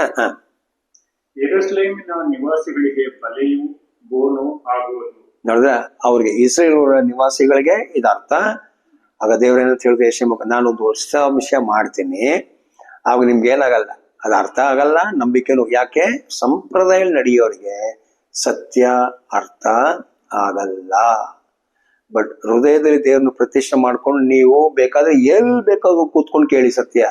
ಅದರಲ್ಲಿ ಯಾವ್ದು ಸತ್ಯ ಯಾವ್ದು ಸುಳ್ಳು ಅಂತ ಏನಾಗ್ತದೆ, ಯಾವ ಚರ್ಚಲ್ಲಿ ಯಾವ ಡಿನಾಮಿನೇಷನ್ ಕೂತ್ಕೊಳ್ಳಿ, ಅಲ್ಲಿ ಸುಳ್ಳಿದ್ರೆ ನಿಮ್ಗೆ ಗೊತ್ತಾಗ್ಬಿಡ್ತದೆ ಅದು ಸುಳ್ಳು ಅಂತ, ಅಲ್ಲಿ ಸತ್ಯ ಇದ್ರೆ ಸತ್ಯ ಅಂತ ಗೊತ್ತಾಗ್ತದೆ. ಅದಕ್ಕೆ ನೀವು ಎಲ್ಲಿ ಹೋದ್ರೂ ಪರವಾಗಿಲ್ಲ, ಯಾವ ಡಿನಾಮಿನೇಷನ್ ಇದ್ರೂ ಪರವಾಗಿಲ್ಲ, ಈ ಸತ್ಯವನ್ನು ಕೇಳಿ. ಆಮೇಲೆ ಏನ್ ಮಾಡಿ, ದೇವ್ರನ್ನ ಪ್ರತಿಷ್ಠೆ ಮಾಡ್ಕೊಂಡು ಈ ದೇವ್ರ ಹತ್ರ ಕೇಳಿ ನೋಡಿ, ಇದ್ರಲ್ಲಿ ಸತ್ಯ ಏನು ಸುಳ್ಳೇನಂತ ನಿಮ್ಗೆನೆ ಗೊತ್ತಾಗ್ಬಿಡ್ತದೆ. ಅದಕ್ಕೆ ಏನ್ ಬಂತು ಈಗ ಕ್ಲಿಯರ್ ಆಗಿ ನೋಡಿ. ಅವರಲ್ಲಿ ಅನೇಕರು ಎಡವಿ ಬಿದ್ದು ಭಂಗವಾಗುವರು, ಎಡವಿ ಬಿದ್ದು ಭಂಗ ಆಗ್ಬಿಡ್ತಾರೆ. ಬೋನಿಗೆ ಸಿಕ್ಕಿ ವಶವಾಗುವರು, ಬೋಧನೆಯನ್ನು ಕಟ್ಟಿಡು, ನನ್ನ ಶಿಷ್ಯರೊಳಗೆ ಉಪದೇಶವನ್ನು. ನೋಡಿದ್ರ ಹೆಂಗ್ ಬಂತು, ಯೆಶಾಯಹು ಬೋಧನೆ, ನಾನ್ ನಿನ್ಗೆ ಹೇಳ್ಕೊಡ್ತಾರೋ ಬೋಧನೆ ಏನ್ ಮಾಡು, ಅದನ್ನು ಕಟ್ಟಿ ಇಡಬೇಕು. ಅರ್ಥ ಏನು, ಇದೇ ನೀನು ಅವರಿಗೆ ಒಂದು ಪಾಠ ಅಂತ ಮುಂದುವರಿಸ್ಬೇಕು. ಹಾಗಾದ್ರೆ ಏನ್ ಬಂತು, ಮೋಶೆ ಧರ್ಮಶಾಸ್ತ್ರ ಇರೋ ಮಧ್ಯದಲ್ಲಿ ಯೆಶಾಯನ ಪ್ರವಾದನೆ ಏನ್ ಮಾಡಿದ್ರು, ಈ ಬೋಧನೆ, ಇದ್ರೊಳಗೆ ಬೋಧನೆಯನ್ನು ಇದೆಲ್ಲ ಅವ್ರ ಕೈಲಿ ಕೊಡುವಾಗ ಅವ್ರು ಏನ್ ಮಾಡಿದ್ರು, ಧರ್ಮಶಾಸ್ತ್ರ ಓದಿದ್ರು, ಪ್ರವಾದನೆ ಓದಿದ್ರು. ಧರ್ಮಶಾಸ್ತ್ರ ಓದಿದ್ರು, ಪ್ರವಾದನೆ ಓದುವಾಗ ಏನಾಯ್ತು, ಆ ಶಿಷ್ಯರುಗಳಿಗೆ ಇದೇ ಸಾಕ್ಷಿ ಆಯ್ತು. ನೋಡಿ, ಆ ಶಿಷ್ಯರುಗಳಿಗೆ ಅಲ್ವಾ. ನೋಡಿ ನೆಕ್ಸ್ಟ್, ಬೋಧನೆಯನ್ನು ಕಟ್ಟಿಡು, ನನ್ನ ಶಿಷ್ಯರೊಳಗೆ ಉಪದೇಶವನ್ನು ನೋಡಿದ್ರೆ ಆಗ ನನ್ನ ಶಿಷ್ಯರಿಗೆ ಒಳಗೆ ಮಾತ್ರ. ಹಾಗಾದ್ರೆ ಸಂಪ್ರದಾಯ ನಂಬೋರ್ಗೆ ಏನ್ ಮಾಡ್ಬೇಡಿ, ಹೇಳ್ಕೊಡ್ಬೇಡಿ. ಇದೇ ವಿಷಯ ನಮ್ ಕರ್ತನು ಹೇಳಿದ್ರು. ಏನಂತ ಹೇಳಿದ್ರು, ಪರಿಶುದ್ಧ, ಮತ್ತೆ 7:7 ಪರಿಶುದ್ಧವಾಗಿರೋದು ನಾಯಿಗಳಿಗೆ ಹಂದಿಗಳಿಗೆ ಆಗ್ಬೇಡಿ ಅಂತ. ಇಲ್ಲೂ ಯೆಶಾಯಗೆ ಏನಂತ ಹೇಳಿದ್ರು, ಎಲ್ಲರಿಗೂ ಕೊಡ್ಬೇಡ, ನಿನ್ನ ಉಪದೇಶಕ್ಕೆ ಹೇಳಿ, ನಿನ್ನ ಈ ಪ್ರವಾದನೆ ನಂಬಿ ದೇವ್ರನ್ನ ಪ್ರತಿಷ್ಠೆ ಮಾಡಿರೋರಿಗೆ ಮಾತ್ರ ನಿನ್ನ ಶಿಷ್ಯರಂತ ಹೇಳಿ ಅವ್ರಿಗೆ ಮಾತ್ರ ಇದು ಮುದ್ರಿಸಿ, ಅವ್ರಿಗೆ ಇನ್ ಕೈಯಿಂದ ಇದು ಬೇರೆಯವ್ರಿಗೆ ಏನಾಗಬಾರ್ದು. ಕಾರಣ ಇದು ಪರಿಶುದ್ಧವಾಗಿರೋದು, ಅಶುದ್ಧರ ಕೈಗೆ ಏನ್ ಮಾಡ್ಬಾರ್ದು ನಾವು. ನೋಡಿ, ಈಗ ತುಂಬಾ ಜನರಿಗೆ ಇದು ಗೊತ್ತೇ ಇಲ್ಲ. ಅದಕ್ಕೆ ಏನ್ ಮಾಡ್ತಾರೆ, ಅನ್ಯ ಜನಗಳನ್ನ ಹೋಗ್ಬಿಟ್ಟು ಡೀಪ್ ಲೆವೆಲ್ ಸತ್ಯ ಹೇಳ್ಬಿಡ್ತಾರೆ, ಅವ್ರನ್ನ ನಕ್ಕೊಂಡು ಹೋಗ್ಬಿಡ್ತಾರೆ. ಇಲ್ಲ, ಕರ್ತನು ಶಿಷ್ಯರಿಗೆ ಹೇಳಿರೋ, ನೀವು ಹೋಗಿ ಸುವಾರ್ತೆ ಸಾರಿ, ನಂಬೋರ್ನು ಕರ್ಕೊಂಡ್ ಬನ್ನಿ. ನಾನ್ ನಿಮ್ಗೆ ಯಾವ ತರ ಹೇಳ್ಕೊಟ್ಟೆ ಅದೇ ತರ ನೀವು ಅವ್ರಿಗೆ ಹೇಳ್ಕೊಡಿ. ನಂತರ ಎಲ್ಲ ನಂಬದೆ ಅವ್ರನ್ನ ಶಿಷ್ಯರಾಗಿ ಮಾಡಿ, ಇಲ್ಲದ್ರೆ ಬಿಟ್ಬಿಡಿ. ಕಾರಣ ಇಲ್ಲಿ ಏನು, ಸುಮ್ಮನೆ ಅವ್ರು ನಂಬುದ್ರೆ ಸರಿ, ನಂಬಿಕೆಲ್ಲ ಸರಿ, ಕರ್ಕೊಂಡ್ ಬಂದು ದೀಕ್ಷಾ ಸ್ನಾನ ಕೊಟ್ಬಿಟ್ಟು ಸಭೆಯಲ್ಲಿ ಸೇರಿಸ್ಬೇಕು. ಆಗ ಏನಾಗ್ತದೆ, ಅವ್ರು ಎಲ್ಲಿ ಹೋಗ್ತಾರೆ, ಎಲ್ಲಿ ಬರ್ತಾ ಇದಾರೆ, ಏನ್ ಮಾಡ್ತಾ ಇದಾರೆ, ಎಷ್ಟು ಬೆಳೀತಾ ಇದಾರೆ, ಯಾವುದೂ ಇಲ್ಲ ಚರ್ಚಲ್ಲಿ. ಬರೀ ಏನು ಕಾಣಿಕೆ ಮಾತ್ರ ಬರಬೇಕು. ಅದಕ್ಕೆ ಮಾತ್ರ ಜನನ್ ಸೇರಿಸಿದ್ರೆ ಹೋಗಿ ಎಲ್ಲರನ್ನು ಕರ್ಕೊಂಡು ಬನ್ನಿ, ಕರ್ತನ ಹೇಳಿದ್ರಂತೆ. ಕರ್ತನ ಹೇಳಿರೋದೇನು, ಸುವಾರ್ತೆ ಸಾರಿ, ನಂಬಿಲ್ಲ ಅಂದ್ರೆ ಬಿಟ್ಟು ಬನ್ನಿ, ನಂಬಿಕೆ ಬಂದ್ರೆ ಕರ್ಕೊಂಡು ಬಂದಿ, ಹೇಳಿರೋ ವಿಷಯ ಮಾತ್ರ. ಆಮೇಲೆ ಏನ್ ಮಾಡಿ, ನಾನು ಹೇಳಿರೋ ತರ ನೋಡಿ, ಕ್ಲಿಯರ್ ಇಷ್ಟೇ ಬರೋದು, ನಾನು ಹೇಳಿರೋ ತರ ಏನ್ ಮಾಡಿ ಅವ್ರಿಗೆಲ್ಲ ಒಂದು ಹೇಳ್ಕೊಟ್ಟು ಶಿಷ್ಯರಾಗಿ ಮಾಡಿ ಅವ್ರಲ್ಲಿ ಮಾತ್ರ ಇದು ಮುದ್ರಿಸಿ ಅಂತ ಹೇಳಿರೋದು ಅಲ್ವಾ. ಈಗ ಮತ್ತೆ 7:7 ನೋಡಿ, ದೇವರ ವಸ್ತುವನ್ನು ನಾಯಿಗಳಿಗೆ ಹಾಕಬೇಡಿ, ನಿಮ್ಮ ಮುತ್ತುಗಳನ್ನು ಹಂದಿಗಳ ಮುಂದೆ ಚೆಲ್ಲಬೇಡಿರಿ. ನೋಡಿ, ಇದು ಹೇಳಿದ್ರ ಕರ್ತನ ಹೇಳಿದ್ರಲ್ಲ, ಇದು ಯಾರಿಗೂ ಏನ್ ಮಾಡ್ಬೇಡಿ, ಕೊಡ್ಬೇಡಿ ಅಂತ. ಮತ್ತೆ ಈಗ ಹಿಂಗ್ ಶಿಷ್ಯರು ಕೊಟ್ಬಿಡ್ತಾರೆ. ಈಗ ಅವ್ರಿಗೆ ಹೇಳಿರೋದೇನು ನೋಡಿ. ಈಗ ನೆಕ್ಸ್ಟ್ ಮತ್ತೆ 28 ನೋಡಿ, 18 28 ಆಗ ಯೇಸುವ ಹತ್ತಿರಕ್ಕೆ ಬಂದು ಪರಲೋಕದಲ್ಲಿಯೂ ಭೂಲೋಕದಲ್ಲಿಯೂ ಎಲ್ಲಾ ಅಧಿಕಾರವು ನನಗೆ ಕೊಡಲ್ಪಟ್ಟಿದೆ. ಓಕೆ. ಆದ್ದರಿಂದ ನೀವು ಹೊರಟು ಹೋಗಿ ಎಲ್ಲಾ ದೇಶಗಳ ಜನರನ್ನು ಶಿಷ್ಯರನ್ನಾಗಿ ಮಾಡಿರಿ. ಓಕೆ, ಹೆಂಗೆ? ಎಲ್ಲರನ್ನು ಶಿಷ್ಯರಾಗಿ ಮಾಡಿರಿ. ಓಕೆ, ಮಾಡಿರಿ ಅದೇನದು ಕಂಟಿನ್ಯೂಯಿಂಗ್ ಪ್ರಾಸೆಸ್ ಅದು. ಓಕೆ, ಮಾಡಿರಿ. ಹೆಂಗ್ ಮಾಡ್ಬೇಕು ನೀವು ಅದನ್ನು? ಅವರಿಗೆ ತಂದೆಯ, ಮಗನ, ಪವಿತ್ರಾತ್ಮನ ಹೆಸರಿನಲ್ಲಿ ದೀಕ್ಷಾ ಸ್ನಾನ ಮಾಡಿಸಿ, ಫಸ್ಟ್ ನಾನು ನಿಮಗೆ ಆಜ್ಞಾಪಿಸಿದ್ದನ್ನೆಲ್ಲ ಕಾಪಾಡಿಕೊಳ್ಳುವುದಕ್ಕೆ ಅವರಿಗೆ ಉಪದೇಶ ಮಾಡಿರಿ. ನೋಡಿರಿ, ನಾನು ಯುಗದ ಓಕೆ, ಆಗ ಏನು ಅವ್ರಿಗೆ ನೀವು ನಾನು ಹೇಳ್ಕೊಟ್ಟಿರೋದ್ರಲ್ಲಿ ಆಮೇಲೆ ಮಾಡಿ ಅಂತ. ಏನ್ ಶಿಷ್ಯರು ಮಾಡಿದ್ಮೇಲೆ ಮಾಡ್ಬೇಕಾ? ಇಲ್ಲ ಹೇಳ್ಬಿಟ್ಟು ಶಿಷ್ಯರು ಮಾಡ್ಬೇಕಾ? ಸೊ ಅದಕ್ಕೆ ನಾವು ಅದನ್ನು ಇಂಗ್ಲಿಷ್ ಅಲ್ಲಿ ಓದುವಾಗ, ಇಂಗ್ಲಿಷ್ ಬೈಬಲ್ ಅಲ್ಲಿ ನೋಡಿ. And Yeshua came and spake unto them, saying, All power is given unto me in heaven and in earth. Go ye therefore, and teach all nations, baptizing them in the name of the Father, and of the Son, and of the Holy Spirit, teaching them to observe all things whatsoever I have commanded you. And lo, I am with you always, even unto the end of the age. ಅವ್ರಿಗೆ ಏನ್ ಮಾಡಿ, ನೀವು ಹೇಳ್ಬಿಟ್ಟು ಏನ್ ಮಾಡ್ಬೇಕು? ನನ್ನ ಶಿಷ್ಯರಾಗಿ ಮಾಡ್ಕೊಂಡು ಬರ್ಬೇಕು. ಈಗ ಅವ್ರು ಪರಿಶುದ್ಧರಲ್ಲ ಅಂತ ಗೊತ್ತಾದ್ರೆ ಏನ್ ಮಾಡ್ಬೇಕು? ಈಗ ಹಾಗಾಗಿ ಅವ್ರಿಗೆ ಹೇಳ್ಕೊಡಲ್ಲ. ಆಗ ಏನಾಗ್ತಾರೆ? ಶಿಷ್ಯರಾಗ್ಬಿಡ್ತಾರೆ. ಕನ್ನ ಸತ್ಯ ಹೇಳ್ಕೊಟ್ಟಿರೋರು, ಕೇಳಿರೋರು ಇವ್ರ ಕೆಳಗೆ ಬರ್ತಾರೆ. ಸೊ ಅವ್ರು ಹೇಳ್ಕೊಡೋರು ಇವ್ರು ಶುದ್ಧರಲ್ಲ ಅಂತ ಹೇಳ್ಕೊಟ್ಟು ಅವ್ರು ನಿಲ್ಸ್ಬಿಟ್ರೆ ಮತ್ತೆ ಇವ್ರು ಹೆಂಗ್ ಶಿಷ್ಯರಾಗ್ತಾರೆ ಈಗ? ಸೊ ಹಾಗಾದ್ರೆ ಯಾರು ಚೆಕ್ ಮಾಡ್ಕೊಂಡು ಹೇಳ್ಬೇಕು? ಆಗ ಕರ್ತನ ಹೇಳಿರೋ ಮಾತೇನು? ಅವ್ರು ಬರುವಾಗ ಅವ್ರಿಗೆ ಹೇಳಿ, ಅವ್ರು ಕೇಳಿದ್ರೆ ಇನ್ನೂ ಹೇಳಿ, ಅವ್ರು ಕೇಳಿಲ್ಲ ಅಂದ್ರೆ ಬಿಟ್ಬಿಡಿ. ಅವ್ರು ನನಗೆ ಶಿಷ್ಯರಾಗೇನು ಬೇಡಂತೆ ಅರ್ಥ. ಅದು ನಾಯಿಗಳಿಗೂ ಮತ್ತು ಹಂದಿಗಳಿಗೆ ಆಗ್ಬೇಡಿ ಅಂತ. ನೋಡಿ, ಇದರನ್ನು ಪೇತೃ ಯಾವ ತರ ಬರ್ದಿದೆ ಅಂತ ನೋಡೋಣ. ಇದೇ ವಿಷಯನು 2 ಪೇತೃ 2 20 21 22 ಇಲ್ಲ 21 ಓದಿ ಪರವಾಗಿಲ್ಲ. ಕರ್ತನು ರಕ್ಷಕನೂ ಆಗಿರುವ ಯೇಸುವ ಕ್ರಿಸ್ತನ ವಿಷಯವಾದ ಜ್ಞಾನ ಹೊಂದಿ ಲೋಕದ ಮಲಿನತ್ವಗಳಿಗೆ ತಪ್ಪಿಸಿಕೊಂಡವರು ತಿರುಗಿ ಅವುಗಳಲ್ಲಿ ಸಿಕ್ಕಿಕೊಂಡು ಸೋತು ಹೋದರೆ ಅವರ ಅಂತ್ಯಸ್ಥಿತಿಯು ಮೊದಲಿಗಿಂತ ಕೆಟ್ಟದ್ದಾಗಿದೆ. ಅವರು ನೀತಿ ಮಾರ್ಗವನ್ನು ತಿಳಿದು, ನೋಡಿ, ಯಾರು ನೀತಿ ಮಾರ್ಗದಲ್ಲಿ ಬಂದಿರೋ ಕ್ರೈಸ್ತರು, ಅವರು ಇದರಲ್ಲಿ ಬಂದು ಇನ್ನೂ ನೀತಿ ಆಗ್ಬೇಕಂತೆ. ಅವ್ರು ನೀತಿ ಆಗಿಲ್ಲ ಅಂದ್ರೆ ಅವ್ರು ಬರೋದಿರೋದು ಒಳ್ಳೇದಂತೆ, ಅವ್ರು ಬರದೇ ಇರೋದು ಒಳ್ಳೇದಂತ. ಅವರು ನೀತಿ ಮಾರ್ಗವನ್ನು ತಿಳಿದು ತಮಗೆ ಕೊಡಲ್ಪಟ್ಟ ಪರಿಶುದ್ಧ ಆಜ್ಞೆಯಿಂದ ತೊಲಗಿ ಹೋಗುವುದಕ್ಕಿಂತ ಆ ಮಾರ್ಗವನ್ನು ತಿಳಿಯದಿದ್ದರೆ ಮೇಲಾಗಿತ್ತು. ನೋಡಿದ್ರ? ಹಂಗಾದ್ರೆ ಏನು, ಸ್ಟಾರ್ಟಿಂಗ್ ಹೇಳುವಾಗ ನನಗೆ ಇಷ್ಟ ಇಲ್ಲ ಅಂತ ಹೇಳ್ಬಿಟ್ರೆ ನಾವು ಬಿಟ್ಬಿಡ್ತೀವಿ. ಇವ್ರಿಗೆ ಇಷ್ಟ ಇದೆ ಅಂತ ಹೇಳಿದ್ರೆ ನಾವು ಹೇಳಿ ಅವ್ರು ಆಮೇಲೆ ತಪ್ಪು ಮಾಡಿದ್ರೆ ಅದು ಅವ್ರಿಗೆ ಬರೋ ಪಾಪ. ಬಟ್ ನಮಗೆ ಗೊತ್ತಾಗ್ಬಿಟ್ರೆ ನಾವು ಅವ್ರಿಗೆ ಹೇಳ್ಕೊಡ್ಬಾರ್ದು. ನಮ್ಗೆ ಗೊತ್ತಾಗಿ ನಾವು ಹೇಳ್ಕೊಟ್ರೆ ನಮ್ಗೆ ಬರೋ ಪಾಪ, ಹೇಳ್ಕೊಡೋರಿಗೆ ಬರೋ ಪಾಪ. ಸೊ 2 ತರ ಬಂತು ಅಲ್ಲಿ. ನೆಕ್ಸ್ಟ್, ನಾಯಿ ತಾನು ಕಕ್ಕಿದ್ದನ್ನು ನೆಕ್ಕುವುದಕ್ಕೆ ತಿರುಗಿಕೊಂಡಿತು ಮತ್ತು ತೊಳೆದ ಹಂದಿ ಕೆಸರಿನಲ್ಲಿ ಹೊರಳುವುದಕ್ಕೆ ಹೋಯಿತು. ನೋಡಿದ್ರೆ ಯೇಸು ಹೇಳಿರೋ ನಾಯಿ ಮತ್ತು ಹಂದು, ಪೇತೃ ಯಾವ ತರ ಹೇಳಿದ್ರು? ಸತ್ಯವನ್ನು ತಿಳ್ಕೊಂಡು ಆ ಸತ್ಯದಲ್ಲಿ ಮುಂದುವರಕ್ಕಾಗಿಲ್ಲ ಅಂದ್ರೆ ಅವ್ರ ನಾಯಿಗಳು, ಅವ್ರ ಹಂದಿಗಳು. ಅವ್ರನ್ನೇನ್ ಮಾಡಿ, ನಾಯಿಯಾಗೆ ಹಂದಿಯಾಗಿ ಬಿಟ್ಬಿಡಿ, ನನ್ನ ಶಿಷ್ಯರಾಗಿ ಮಾಡ್ಲೆ. ಕಾರಣ ನನ್ನ ಶಿಷ್ಯರಾಗ್ಬಿಟ್ಟು ನಾಯಿ ತರ ಇದ್ಬಿಟ್ರೆ ದೊಡ್ಡ ದಂಡನೆ ಬರ್ತದಂತೆ. ಅವ್ರಿಗೆ ನೀವು ಹೇಳ್ಕೊಟ್ರೆ ನಿಮ್ಗೂ ಏನಾಗ್ತದೆ ಹೇಳ್ಕೊಟ್ಟಿದ್ದಕ್ಕೆ. ಅದಕ್ಕೆ ಕರ್ತನ್ ಸ್ಟಾರ್ಟಿಂಗ್ ವಾರ್ನಿಂಗ್ ಮಾಡ್ಬಿಟ್ರೆ ಏನಂತ, ನೀವು ಇದು ಯಾವ್ರಿಗೂ ಹೇಳ್ಕೊಡ್ಬಾರ್ದಂತ. ಇದು ಯಾರಿಗೆ ಫಸ್ಟ್ ಹೇಳಿರೋದು?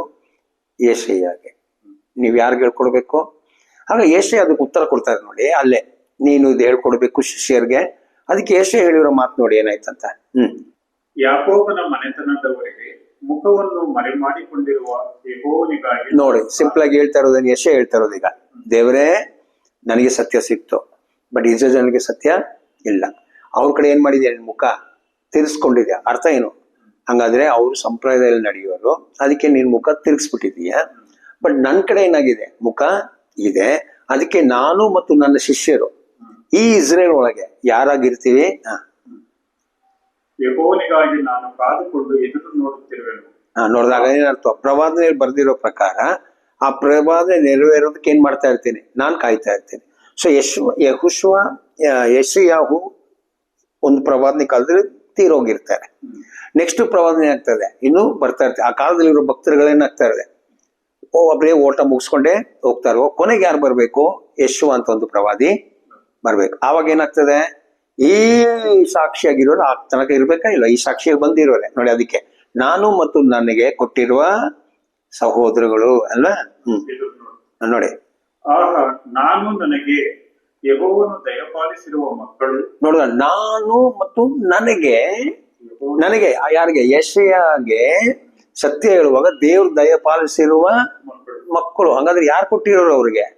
ದೇವ್ರೇ. ಆಗ ದೇವ್ರು ಆರಿಸ್ಕೊಂಡು, ಕಾರಣ ಯಾರ ಹತ್ರ ಕಲಿತಾ ಇರೋದು ಅವರು? ದೇವ್ರನ್ನು ಪ್ರತಿಷ್ಠೆ ಮಾಡ್ಕೊಂಡು ದೇವ್ರಿಂದ ಪಾಠ ಕಲಿಯುವಾಗ ದೇವ್ರ ಗೊತ್ತು ಯಾರು ದೇವ್ರು ಅವ್ರದಂತ.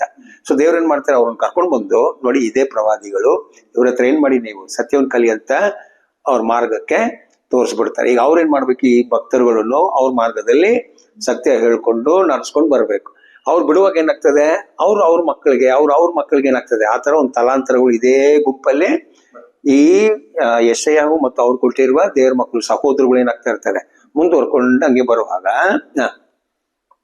ಚಿಯೋನ್ ಪರ್ವತದಲ್ಲಿ ವಾಸವಾಗಿರುವ ಸೇನಾಧೀಶ್ವರನಾದ ಯೆಹೋವನಿಂದ ಉಂಟಾದ ಗುರುತುಗಳಾಗಿಯೂ ಅದ್ಭುತಗಳಾಗಿಯೂ ಇಸ್ರಾಯೇಲರ ಮಧ್ಯದಲ್ಲಿದ್ದೇವೆ. ನೋಡಿದ್ರ, ಸಂಪ್ರದಾಯ ನಡೆಯೋರ ಮಧ್ಯದಲ್ಲಿ ನಾವ್ ಹೆಂಗಿರ್ತೀವಿ? ಅದ್ಭುತವಾಗಿ ದೇವ್ರು ನಮ್ಮನ್ನ ಹೆಂಗ್ ಸತ್ಯದಲ್ಲಿ ನಡ್ಸ್ಕೊಂಡು ಅವ್ರು ನೋಡೋಕೆ ಒಂದು ಗುರುತಾಗಿ ದೇವ್ರು ನಮ್ಮನ್ನ ನಡ್ಸ್ಕೊಂಡು ಬರ್ತಾರಂತೆ ಯೆಶಾಯ ಹೇಳ್ಬಿಟ್ರು. ಈಗ ನಾವೇನ್ ನೋಡ್ಬೇಕು? ನಿಜವಾಗಿ ಇದು ಆಯ್ತಾ ಇಲ್ವಾ ಅಂತ ನೋಡ್ಬೇಕಾ ಇಲ್ವಾ? ಸೊ ಈಗ ಹಿಬ್ರಿಯದಲ್ಲಿ ಇದೆಯಲ್ಲ, ಆ ಪುಸ್ತಕ ಬರೆದಿರೋದು ಯಾರಿಗೆ? ಅಬ್ರಹಾಮ್ ಮಕ್ಕಳಿಗೆ ಅಲ್ವಾ? ಏನಂತ ಬರೀತಾರೆ ಫಸ್ಟ್ ವಾಕ್ಯದಲ್ಲಿ? ಇಸ್ರೇಲ್ ಜನರೇ ಕೇಳಿ, ನೀವು ನಾವೆಲ್ಲ ಯಾರು? ಅಬ್ರಹಾಮ್ ಮಕ್ಕಳು. ದೇವರು ಪಿತೃಗಳ ಸಂಗಡ ಮಾತಾಡಿದ್ರು, ಈಗ ಮಗನ ಮುಖಾಂತರ ನಮ್ಮ ಹತ್ರ ಮಾತಾಡಿ. ಹಾಗಾದ್ರೆ ಇವರೆಲ್ಲ ಯಾರು? ಅಬ್ರಹಾಮ ಸಂತಾನದವರು, ನಿಜವಾಗಿರೋ ಇಸ್ರೇಲ್ ಜನರು. ಯಾರು ಇವರು? ನಂಬ್ಕೊಂಡು ಬಂದಿರೋರು. ಈಗ ಆ ನಂಬಿಕೆಯಲ್ಲಿರೋ ಭಕ್ತರುಗಳಿಗೆ ಈ ಬರಿತಾ ಇರೋ ಭಕ್ತನು ಏನ್ ಪ್ರವಾದನೆ ಹೇಳ್ತಾ ಇದಾರೆ ನೋಡಿ. ಇಬ್ರಿಯ 2ನೇ ಅಧ್ಯಾಯ 11ನೇ ವಾಕ್ಯ. ಯಾಕೆಂದರೆ ಪವಿತ್ರ ಮಾಡುವಾತನಿಗೂ ಪವಿತ್ರರಾಗುವವರೆಲ್ಲರಿಗೂ ಒಬ್ಬನೇ ತಂದೆ. ನೋಡಿ, ಹಾಗಾದ್ರೆ ಪವಿತ್ರ ಆಗೋದು ಯಾರು? ಯೇಸುವನ್ನು ಕೇಳಿರೋರು. ಪವಿತ್ರ ಮಾಡ್ತಾ ಇರೋದು ಯಾರು? ಯೇಸು ಆಗಿರೋ ತಂದೆ ಆಗಿರೋ ದೇವರು. ಓಕೆ, ಸೊ ತಂದೆ ಆಗಿರೋ ದೇವರು ತನ್ನ ಮಗನಾಗಿರೋ ದೇವರ ಮಾತು ಕೇಳ್ಕೊಂಡು ನಡೆದಿರುವ ವ್ಯಕ್ತಿಗಳಿಗೆ ತಂದೆ ಪರಿಶುದ್ಧ ಮಾಡ್ತಾರಂತೆ. ಮಗನ ನಂಬಿರೋರಿಗೆ ತಂದೆ ಪರಿಶುದ್ಧ ಮಾಡ್ತಾರಂತೆ. ನೆಕ್ಸ್ಟ್, ಈ ಕಾರಣದಿಂದ ಪವಿತ್ರ ಮಾಡುವಾತನು ಪವಿತ್ರರಾಗುವವರನ್ನು ಸಹೋದರರೆನ್ನುವುದಕ್ಕೆ ನಾಚಿಕೆ ಪಡದೆ. ನೋಡಿದ್ರೆ, ಹಾಗಾದ್ರೆ ಏನು? ದೇವ್ರು ಯಾರನ್ನು ಪವಿತ್ರ ಮಾಡ್ತಾ ಇದ್ರೆ ನೋಡಿ, ಅವ್ರಿಗೀಗ ನಾಚಿಕೆ ಇಲ್ಲ. ಯಾರನ್ನ ಹೇಳೋಕೆ? ದೇವರ ಮಗನನ್ನು ನಮ್ಮ ಅಣ್ಣ ಅಂತ ಹೇಳೋದಿಕ್ಕೆ, ಅವರ ಸಹೋದರ ಅಂತ ನಮ್ಗೆ ಹೇಳೋಕೆ ನಮ್ಗೇನಿಲ್ಲ ಅಂತೆ, ನಾಚಿಕೆ ಇಲ್ಲ. ಹಂಗಾದ್ರೆ ಖಂಡಿತ ಏನಾಗಿರ್ಬೇಕು? ಅಲ್ಲಿ ಯೆಶಾಯ ಹೇಳಿದ್ರು ನೋಡಿ, ಯೆಶಾಯಹು. ಅದೇ ತರ ಇಲ್ಲಿ ಯೆಶುವ ಹೇಳಿರೋ ಮಾತುಗಳನ್ನು ಕೇಳಿ ನಡೆಯೋರ್ಗೆ, ಅವ್ರಿಗೆ ನನ್ನ ಸಹೋದರ ಅಂತ ಹೇಳೋದಕ್ಕೆ ಇವ್ರಿಗೂ ನಾಚಿಕೆ ಇಲ್ಲ. ಯೆಶುವಾಗೆ ಇವ್ರು ನನ್ನ ಸಹೋದರ ಅಂತ ಹೇಳೋಕೆ ಯೆಶುವಾಗೂ ನಾಚಿಕೆ. ಕಾರಣ ಇವ್ರಿಬ್ರು ಶುದ್ಧ ಮಾಡ್ತಾ ಇರೋದು ಯಾರು? ಇವರಿಬ್ಬರಿಗೆ ಇರುವ ತಂದೆ ಆಗಿರುವ ದೇವರು. ಸೊ ಮಗನನ್ನು ಶುದ್ಧ ಮಾಡಿರೋದು, ಮಗನ ಜೊತೆಲಿರೋ ಮಕ್ಕಳನ್ನು. ಇದಕ್ಕೆಲ್ಲ ಇನ್ನೂ ವಾಕ್ಯಗಳು ಸಪೋರ್ಟ್ ಇದೆ. ನನಗೆ ಆಲ್ರೆಡಿ ಸಮಯ ಜಾಸ್ತಿ ಆಗ್ಬಿಟ್ಟಿದೆ, 1 hour ಮೇಲಾಗಿದೆ. ಇನ್ನೂ ಸ್ವಲ್ಪ ನಾನು ಎಂಡ್ ಮಾಡ್ಬೇಕು. ಅದಕ್ಕೆ ಏನಾಯ್ತು ನೋಡಿ, ನೆಕ್ಸ್ಟ್ ಹೇಳ್ತಾ ಇರೋದೇನು? ನಿನ್ನ ನಾಮ ಮಹಿಮೆಯನ್ನು ನನ್ನ ಸಹೋದರರಿಗೆ ತಿಳಿಸುವೆನು. ನೋಡಿದ್ರೆ, ಆಗ ಏನಾಯ್ತು? ನನ್ನ ಸಹೋದರಿಗೆ ನಾನು ತಿಳಿಸುವನಂತ ಒಂದು ಪ್ರವಾದನೆ ಇದೆಯಂತೆ. ನೆಕ್ಸ್ಟ್, ಸಭಾ ಮಧ್ಯದಲ್ಲಿ ನಿನಗೆ ಸ್ತುತಿ ಪದಗಳನ್ನು ಹಾಡುವೆನು ಎಂತಲೂ. ಇದು ಒಂದು ಪ್ರವಾದನೆ. ನಾವು ನೆಕ್ಸ್ಟ್ ಕ್ಲಾಸ್ ಅಲ್ಲಿ ನೋಡಿದ್ವಿ ಯಾರು ಹೇಳಿದ್ರಂತ. ಇದು ಸಹೋದರಗಳಿಗೆ ನಾನು ಇದು ಸ್ತುತಿ ಮಾಡ್ತೀನಿ ಅಂತ, ಇದು ಯಾರು ಹೇಳಿದ್ರಂತ? ಇದು ಇನ್ನೊಬ್ಬರ ಬಗ್ಗೆ. ಯೆಶಾಯ ಹೇಳಿರೋ ಮಾತಿಲ್ ಬರ್ತದೆ ನೋಡಿ ಕ್ಲೀನ್ ಆಗಿ. ನಾನು ದೇವರ ಮೇಲೆ ಭರವಸವಿಟ್ಟವನಾಗಿರುವೆನು ಎಂತಲೂ. ಇಗೋ ನಾನು ದೇವರು ನನಗೆ ದಯಪಾಲಿಸಿರುವ ಮಕ್ಕಳು ಇದ್ದೇವೆ ಎಂತಲೂ ಹೇಳುತ್ತಾನೆ. ನೋಡಿದ್ರೆ, ಇದು ಯಾರು ಹೇಳಿರೋದು? ಯೆಶಾಯ 8ರಲ್ಲಿ ಬಂತು. ಸೊ ನಂಬಿಕೆ ಇರೋ ಜನ ಹೇಳ್ತಿರೋದೇನು? ಯೆಶಾಯ ಪ್ರಾರಂಭ ಮಾಡಿರೋದು, ಯೇಸುವ ಮುಗಿಸಿದ್ದಾರೆ. ಸೊ ಯೆಶಾಯ ಪ್ರಾರಂಭ ಮಾಡಿರೋ ಆ ಸಂತಾನವೇ, ಆ ವಂಶದಲ್ಲಿ ಬಂದಿರೋ ನಾವು ಯೇಸುವನ್ನು ಕೇಳಿ ಏನ್ ಮಾಡ್ತಾ ಇದೀವಿ? ಈಗ ಆ ಮಾತುಗಳು ಏನಾಗ್ತದೆ? ಈಗ ನೆರವೇರ್ತಾ ಇದೆ. ಹಾಗಂದ್ರೆ ದೇವ್ರು ಕೊಟ್ಟಿರೋ ಮಕ್ಕಳು ಮತ್ತು ದೇವ್ರು ಕೊಟ್ಟಿರುವ ದಾಸನು. ಆಗ ಯೇಸುವ ಮತ್ತು ಯೇಸುವನ್ನು ಕೇಳಿರೋರು. ಅದು ಯಾವ ಪ್ರವಾದನೆ ಅಂತ ಈಗ ನೋಡಿ, ಆಟೋಮೆಟಿಕ್ ಏನಾಯ್ತು? ಯೆಶಾಯಹು ಆ ಕಾಲದಲ್ಲಿ ನಡೆಸ್ಕೊಂಡು ಬಂದಿರೋದು ಅಲ್ವಾ? ನನ್ನ ಈ ಒಡಂಬಡಿಕೆ ಬಿಟ್ಬಿಡಿ ಮನುಷ್ಯರೋದು, ಪ್ರತಿಷ್ಠೆ ಮಾಡಿ ಅಂತ ಹೇಳ್ಕೊಂಡು ಬಂದ್ರಲ್ಲ, ಅವ್ರಲ್ಲಿ ನೀನ್ ಹೇಳ್ಕೊಡ್ಬೇಕಂತ ಅವ್ರೊಂದು ಮಾರ್ಗ ಮಾಡ್ಕೊಂಡು ಬಂದಿರೋರೆ ಇಬ್ರಿಯದಲ್ಲಿ ಬಂದಿರೋರು. ಅವ್ರು ಹೇಳ್ತಿದ್ರು ನೋಡಿ, ನಮ್ಮ ಬಗ್ಗೆನೆ ಯೆಶಾಯ ಪ್ರವಾದನೆ ಮಾಡಿದಾರ ಅಂತ. ಸೊ ಹಾಗಾದ್ರೆ ಇವರೆಲ್ಲ ಯಾರು? ಇವರೆಲ್ಲ ದೇವರಿಂದ ಪಾಠ ಕೇಳಿರೋರು, ದೇವ್ರನ್ನು ಪ್ರತಿಷ್ಠೆ ಮಾಡಿಕೊಂಡು ಮನುಷ್ಯರ ಹತ್ರ ಕಲಿಯೋದು ಬಿಟ್ಬಿಟ್ಟು ಮನುಷ್ಯರ ಹತ್ರ ಕಲ್ತಿರೋದು ತಾಯಿ ಹಾಲ್ತಾರ. ಅದನ್ನ ಬಿಟ್ಬಿಟ್ಟು ಯಾರ ಹತ್ರ ಹೋಗ್ಬೇಕು? ದೇವ್ರ ಹತ್ರ ಹೋಗ್ಬಿಟ್ಟು ಇದೆಲ್ಲಿ ನೀವು ಸರಿ ತಪ್ಪ ಇಲ್ಲ ಅಂತ ಕೇಳುವಾಗ ದೇವ್ರು ನಮ್ಮನ್ನ ಆರಿಸ್ಕೊಂಡು ಕರೆಕ್ಟ್ ಆಗಿರೋ ಮಾರ್ಗಕ್ಕೆ ಕಳಿಸ್ಕೊಡ್ಬಿಡ್ತಾರೆ. ನಾವೇನಾಗ್ಬೋದು? ದೇವ್ರು ನಮ್ಮನ್ನು ಪರಿಶುದ್ಧ ಮಾಡುವಾಗ ದೇವ್ರು ನಮ್ಗೆ ಕೊಟ್ಟಿರೋ ಸಹೋದರ ಅಂತ ನಾವೇನಾಗ್ಬೋದು? ಇಲ್ಲ ದೇವ್ರ ಒಂದು ಸಭೆ ಅಂತ ನಾವು ಒಂದು ಜಾಗದಲ್ಲಿ ಕೂಡಬಹುದು. ಸೊ ಇವತ್ತು ನಮ್ಮ ಪಾಠ ಯಾವ ತರ ಪ್ರವಾದಿಗಳು ಸುಳ್ಳು ಆಗುವಾಗ ದೇವ್ರೊಂದು ಒಳ್ಳೆ ಪ್ರವಾದಿನ ಆರಿಸ್ಕೊಂಡು ಆ ಪ್ರವಾದಿ ನಂತರ ಬಂದಿರೋ ಪ್ರವಾದಿಗಳು ಎಜಿಕೇಲ್ ಆಗ್ಲಿ ಇವ್ರಿಗೆಲ್ಲ ಏನಾಗ್ತದೆ? ಇದೊಂದು ಮಾರ್ಗ ಆಯ್ತು. ಮೀಕಾ, ಮಲಾಕಿ ಎಲ್ಲ ಆಗಿ ಏನಾಯ್ತು? ಯಶೋ ಬರುವಾಗ ಯಶೋನು, ಯೋಹನಾನು ಇವರೆಲ್ಲ ಕರೆಕ್ಟ್ ಆಗಿರೋ ಪ್ರವಾದಿಗಳಾಗಿ ತಿಳ್ಕೊಂಡು ಏನಾಯ್ತು? ಏಷ್ಯಾದಲ್ಲಿ ಪ್ರಾರಂಭ ಆಗಿರೋದು ಯಶೋದಲ್ಲೇ ಮುಗೀತು ಅಂತ ಹೇಳ್ತಾ ಇದ್ದಾರೆ. ಅಲ್ಲಿ ಪ್ರವಾದ ಏನಾಯ್ತು? ಮುಗೀತು. ಓಕೆ.